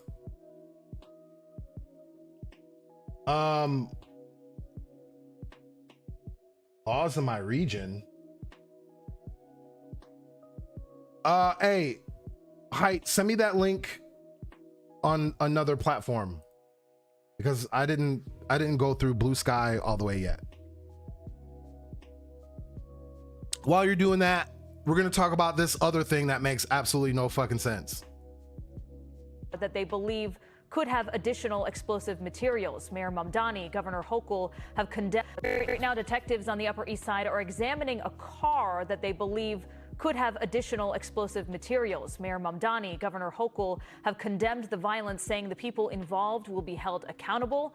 We have team coverage on this developing story tonight. Chief investigative reporter Jonathan Deans is here in our studio. But first, News Force Ida Siegel, there at the scene live on the Upper East Side with the latest. Ida. And Rana, I'm on East End Avenue at 83rd Street, and I want to show you behind me here because it appears as though this crime scene is actually being torn down as we speak, but they had been focusing on a car that was parked between 81st Street and 82nd Street. Police are saying that what they found in that car was a suspicious device. They don't yet know if it is explosive, but for a while, the entire area surrounding that parked car had been frozen, and some of these buildings had to be evacuated as a precaution. Oh, hell no. East End Avenue shut down this evening as the NYPD bomb squad carries out a delicate search. Law enforcement sources say they are inspecting a car believed to be used. Sorry. Hey, hi, you're going to have to send me on another platform because Blue Sky wants me to give them my social security number and all this other shit. And I don't know if I like Blue Sky like that. So send it to me on another platform. Wrong button. By the two men arrested for carrying out what is being investigated as a possible terror attack at the Gracie Mansion protest yesterday. Investigators confirmed today that one of the suspicious smoking devices hurled at a group of far-right protesters was in fact an improvised explosive device. According to two sources familiar with the investigation, the device tested positive for TATP, a notoriously volatile and dangerous type of homemade explosive. They are now looking into whether a second device discovered at the protest was also explosive in nature. And now a third suspicious device has been discovered in the front seat of the car the bomb squad has been searching. It will also undergo testing for explosive material.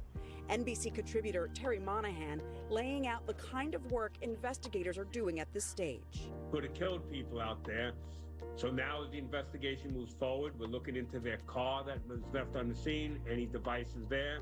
The FBI task force, along with NYPD detectives, will be going out to Pennsylvania to search their houses, talk to individuals, look at social media, see what's inspiring these individuals to conduct some sort of act like this. Under arrest today are Emir Balat and Ibrahim Kayoumi. Police say they were part of a group of counter-protesters who gathered at Gracie Mansion to confront far right-wing personality Jake Lang, who was there to lead an anti-Islam protest. The two groups clashed and chaos ensued. Today, Mayor Zohran Mamdani condemned the hate-filled protest that brought chaos to the front steps of Gracie Mansion. But he also said what followed was even more disturbing. Violence at a protest is never acceptable. The attempt to use an explosive device and hurt others is not only criminal, it is reprehensible and the antithesis of who we are. Governor Hochul saying today there is no place for violence of any kind in our state, and those responsible for this cowardly act will be held accountable. You have a protest with two contrary sides together. You know, it's problematic, but when you add in the idea of someone looking to do a terrorist attack, looking to not just maybe fight or throw eggs, but to literally try and kill people, kill police officers responding, that adds an element that we haven't seen in New York in a long time. Again, police have now found 3 devices, only one of which confirmed explosive at this hour. Reporting live from the Upper East Side, Ida Siegel, News 4, New York. Okay, Ida, thank you for the latest on the scene there. For more on the investigation, we're going to bring in Chief Investigative Reporter Jonathan Dienst. Jonathan, walk us through what your sources are telling you about this investigation. Do they believe that this could be terror-related? It certainly appears to be so. The 2 men accused of throwing the devices allegedly shouted pro-ISIS statements and were told when questioned they allegedly spoke about becoming radicalized, becoming ISIS followers. Ibrahim Kioumi is 19. He allegedly told police and the FBI he hoped non-believers would die.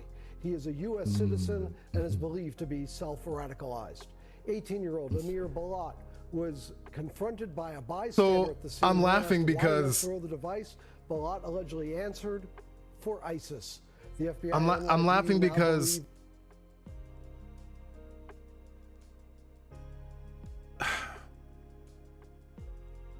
ISIS was so 5 years ago.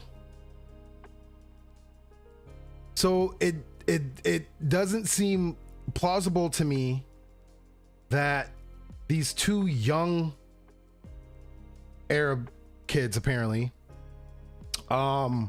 drove cross state lines to go attack Zohran Mamdani. Like, that's the part about this that's confusing. Who were they attacking? So were they going to attack Zohran, who's a Muslim himself? So that doesn't make any sense. And then were they going across state lines to come to this event to counter protest the Jake Lang? And then so that's my thing. So my thing is, if they were there to counter protest an anti-Islam event, why would they do a terrorist attack to kill? It doesn't make any sense. And then so for them saying like they're doing it for ISIS is like, damn, let me try to think of a good example.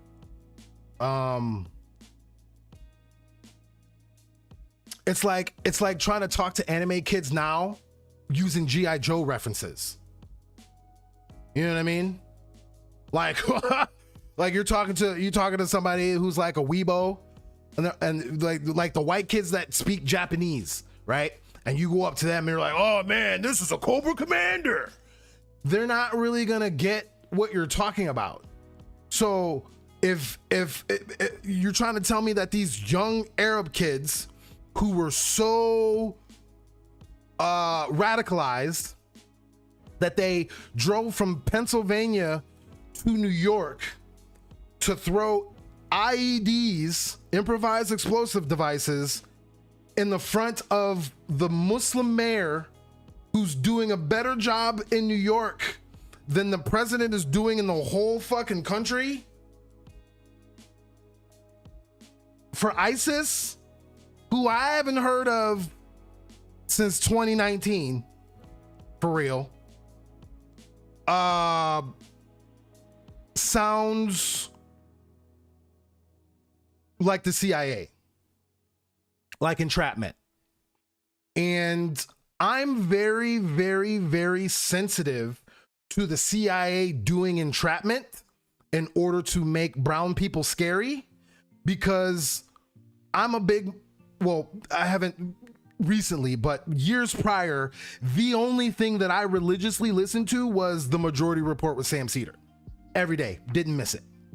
And he would have this guy on numerous times talking about reports of CIA entrapping regular fucking Arab people to do attacks that they would not have done, and the only reason why they're doing it is this weirdo won't leave me the fuck alone, so like I guess I'll like go to your thing. Will you leave me alone?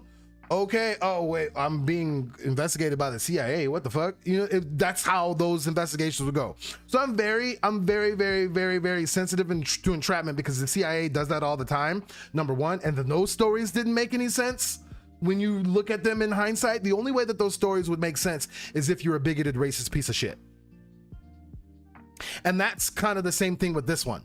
This one only makes sense if you agree that Jake Lang or Scott Lang or whatever the fuck his racist ass name is should be in New York causing all these fucking problems. Like he was doing in Minneapolis, like he does everywhere he goes. His specific job, whoever the fuck pays him, like they say George Soros pays all the leftists, whoever pays fucking Scott Lang or Jake, whatever the fuck his name is, his job is literally to go instigate fucking shit. So another accusation is a confession type of thing. They think that George Soros pays regular fucking people who give a fuck about their community to come out to tell the fucking government outside out loud, I don't like what you're doing.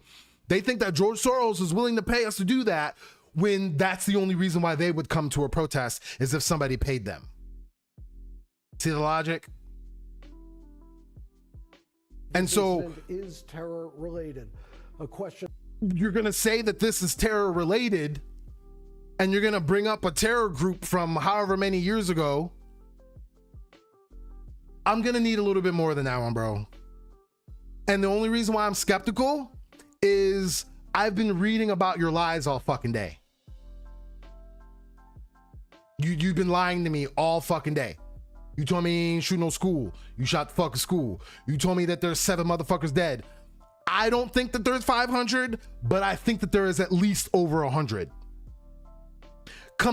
Let us find out it's over 500. You've been lying to me about this Epstein file shit. You lying to me about why you going to war.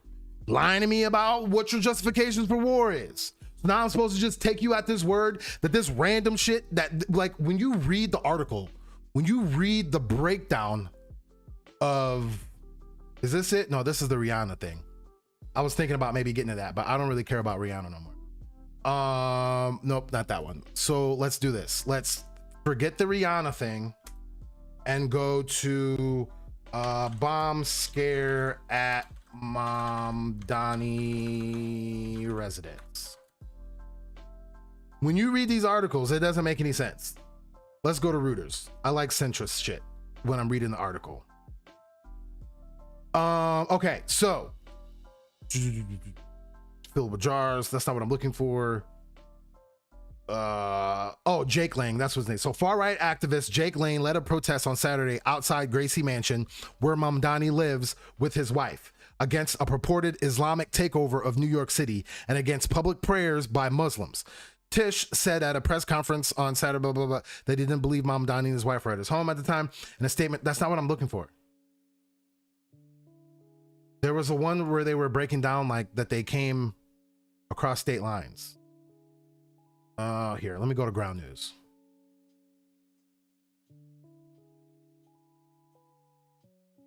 I got ground news open.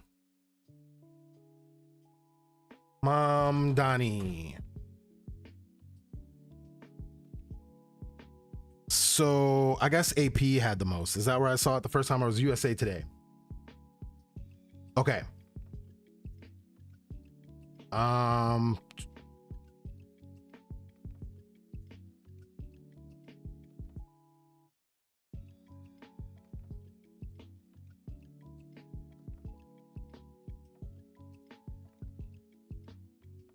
Okay, so they're saying that according to the complaint, Kayumi blurted out as he was being arrested Saturday that ISIS was the reason for his conduct. Blat later told authorities that he had pledged allegiance to the extremists, and Kayumi asserted that he was affiliated with the group. The complaint said, okay.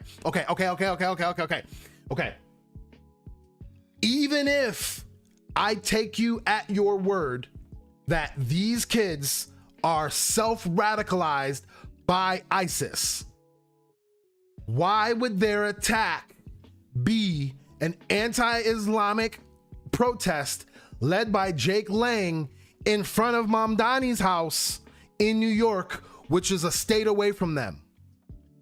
If anything, don't you think that they would go to like the White House or like their governor place, or like, it doesn't even make sense. Officers asked Blat what he was aiming to accomplish, something akin to the 2013 Boston Marathon bombing that killed more than 3 people and wounded hundreds more. No, even bigger. How are you going to do a bigger than Boston Marathon type bomb if you're running around with IEDs?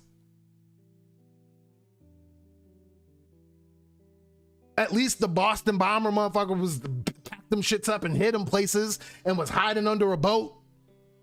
You little niggas is running around in front of the fucking crime scene. This shit is dumb. So there's two things here. Either ISIS is this dumb and that the ISIS style of radical Islam is that stupid, or you think that I'm that stupid and I'm just gonna believe this dumbass shit that makes absolutely no fucking sense at all. None whatsoever. This does not make any sense. I'm sorry. Someone please show me the error of my ways. But this shit don't make no sense. They said that there's no indications that the attack was connected to Iran. They were driving around in a vehicle that was registered to one of their relatives. So they're really, really, really dumb. The car had a fuse, a metal can, a list of chemical ingredients and components that could be used to build explosives. This sounds like the CIA, bro. Sorry. The device wait, hold on. Where'd it go? Lang sparsely attended protests. So the protest wasn't even good, which is funny. So they're so committed to Islam that they radicalized themselves from Pennsylvania, heard about this rat fuck protest that was going on by this stupid Jewish white supremacist, Jewish MAGA white supremacist, drove from Pennsylvania in their mama car or their auntie car to fucking New York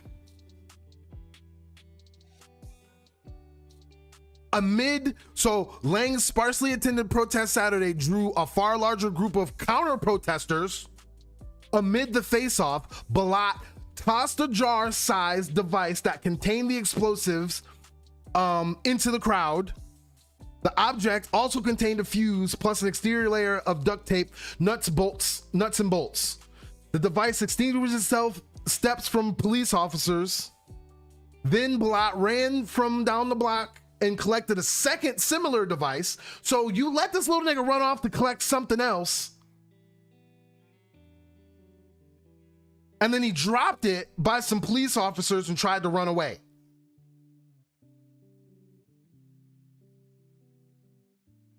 And you think this is terrorism related?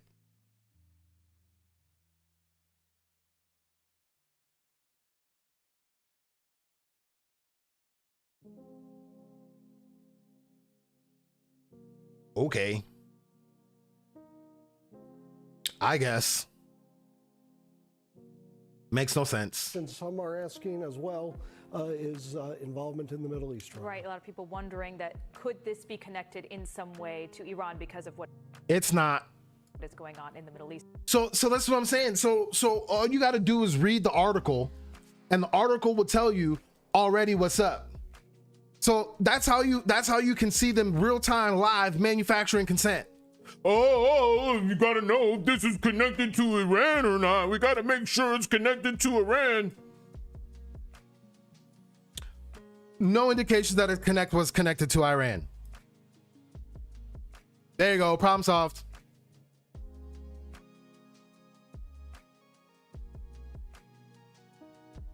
I'm glad that the mayor is okay. I'm glad that the mayor wasn't there.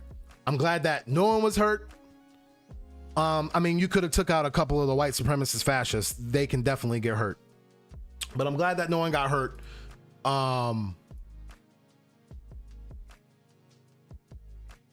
But this is that shit. Pay attention. Pay attention. Pay attention close. I'm not saying that these kids are dumb idiots that don't deserve to be detained or charged or whatever.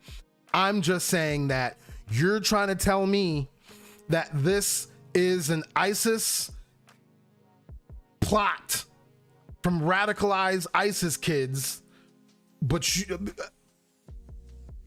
you have more. The other story that we talked about last week was the parent that got locked up because his kid committed a school shooting.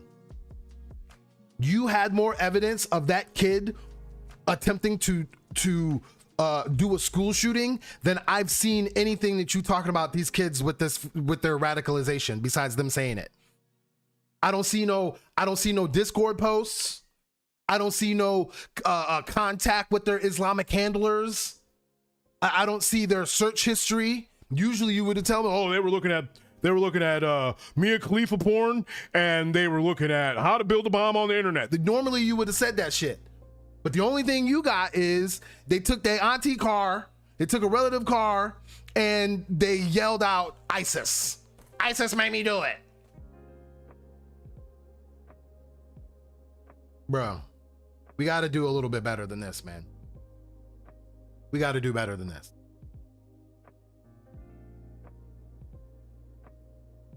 But that's all I got for today, man. Unless you got something in chat you want me to discuss real quick. Any, let me see if Height sent me that link.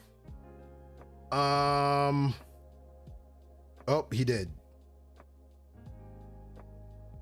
What's this? Oh, hold. Give me 1 second. Let me pull this one up. I might keep it light tomorrow. If not, for those that liked and subscribed and all that, and you know those that are watching, the next stream probably will be a lot more lighthearted. So we probably gonna talk about Rihanna. We're probably gonna talk about like entertainment stuff, because I'm being honest with you. I try to stay informed anyway, but staying this hyper informed on this gaslighty starting war administration is kind of fucking up my mental health a little bit. So I want to keep it light next time, but let's see what Trump was talking about so he can piss me off right before I get off stream here.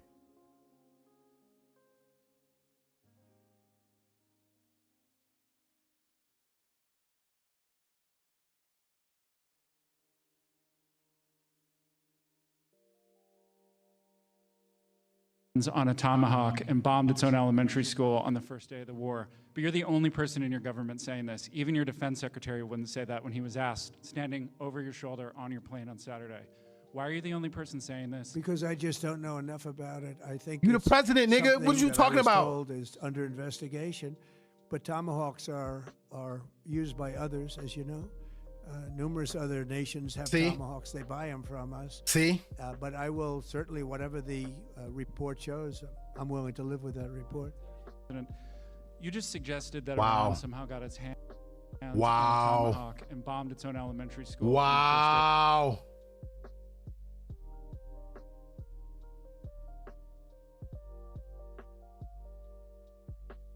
The war, but you're the only person in your government. I don't know enough about it. So if you don't know enough about it, why are you talking? Why are you talking? Why are you blaming it on other countries? And then why is your little fucking pet, your little pet butt plug behind you talking about someone? The only country that strikes civilians is Iran. Is you, nigga. Is you. God damn, bro. American lives have to be lost because of these lying ass dudes. Absolutely ridiculous. Absolutely ridiculous. You got anything else for me, chat, before I sign off here for today? I'll give you a few moments. Let me see if I'm not missing anything.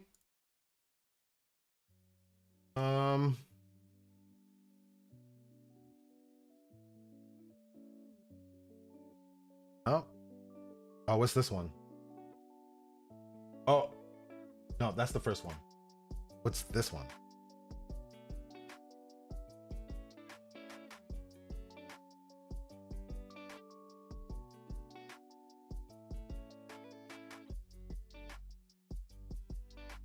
A Tomahawk missile likely destroyed that Iranian girls' school. So will the U.S. accept any responsibility? Well, I for haven't that strike? seen it, and I will say that the Tomahawk, which is one of the most powerful weapons around, is used by, is sold and used by other countries. Nah, bro. And whether it's Iran, who also has some Tomahawks, I wish they had more. But whether it's So you Iran or wish they something else, had? the Oh fact my that God. a tomahawk is very generic. It's sold to other countries, but that's being investigated right now. There's footage that shows that an American missile strike and a Tomahawk missile likely destroyed that Iranian girls' school. So will the Americans? You just gonna sit there and let them lie to you too. That's the fucked up part about this. I'm on record and saying this nigga lying. This is some bullshit. We should be fighting back against this. And you gonna let the motherfuckers do the shit. Lord have mercy. Will the U.S. accept And my question about this is okay. Show me all the countries you sold the Tomahawks to. Then I want to see where you sold all the Tomahawks. You've been at war for 47, right? Exactly, Height. You've been at war for 47 years and you sold them Tomahawks. What'd you sell them Tomahawks for? And then he didn't say he sold them Tomahawks. He said he hopes they purchase a lot more Tomahawks. So you hope they purchase a lot more weapons that are inaccurate, that hit their own school, but you sold it to them. So you selling them bad weapons now? So you want them to buy your weapons, but your weapons is bad. So if your weapons is bad, why should we buy your weapons? I thought that you had the best weapons and the best arsenal, and we had the stockpile, and we could do this forever if we wanted to, and all this other film file from all this other bullshit you was talking about.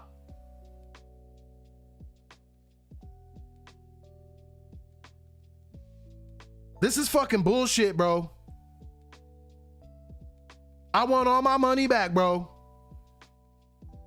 Like, I want my reparations check and my tariff check to come together. Y'all owe me about 6-7 figures right about now in the United States government. God damn. Let this old doofus just walk around saying whatever the fuck. Does U.S. sell Tomahawk missiles to other countries?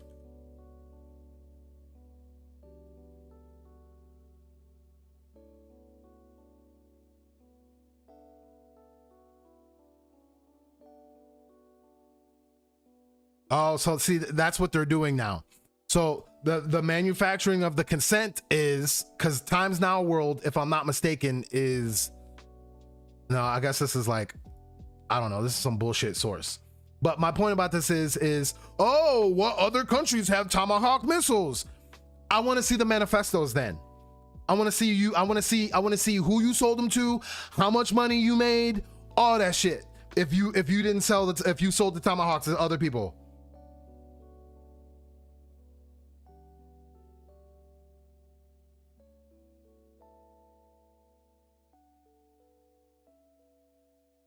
I don't know. This is an unreliable source in order to find this type of information. But now that's the new question that I have. That's the question I'm left with. The question I'm left with and the question I'm leaving you guys with today is, or the questions I should say is, how many lies are you going to accept? Because you know that these are lies that you are accepting and hopefully you don't accept anymore. What else have they been lying to us about? And then considering that the stuff that they're lying to us about are war crimes and is war criminality, who gonna lock these sons of bitches up soon?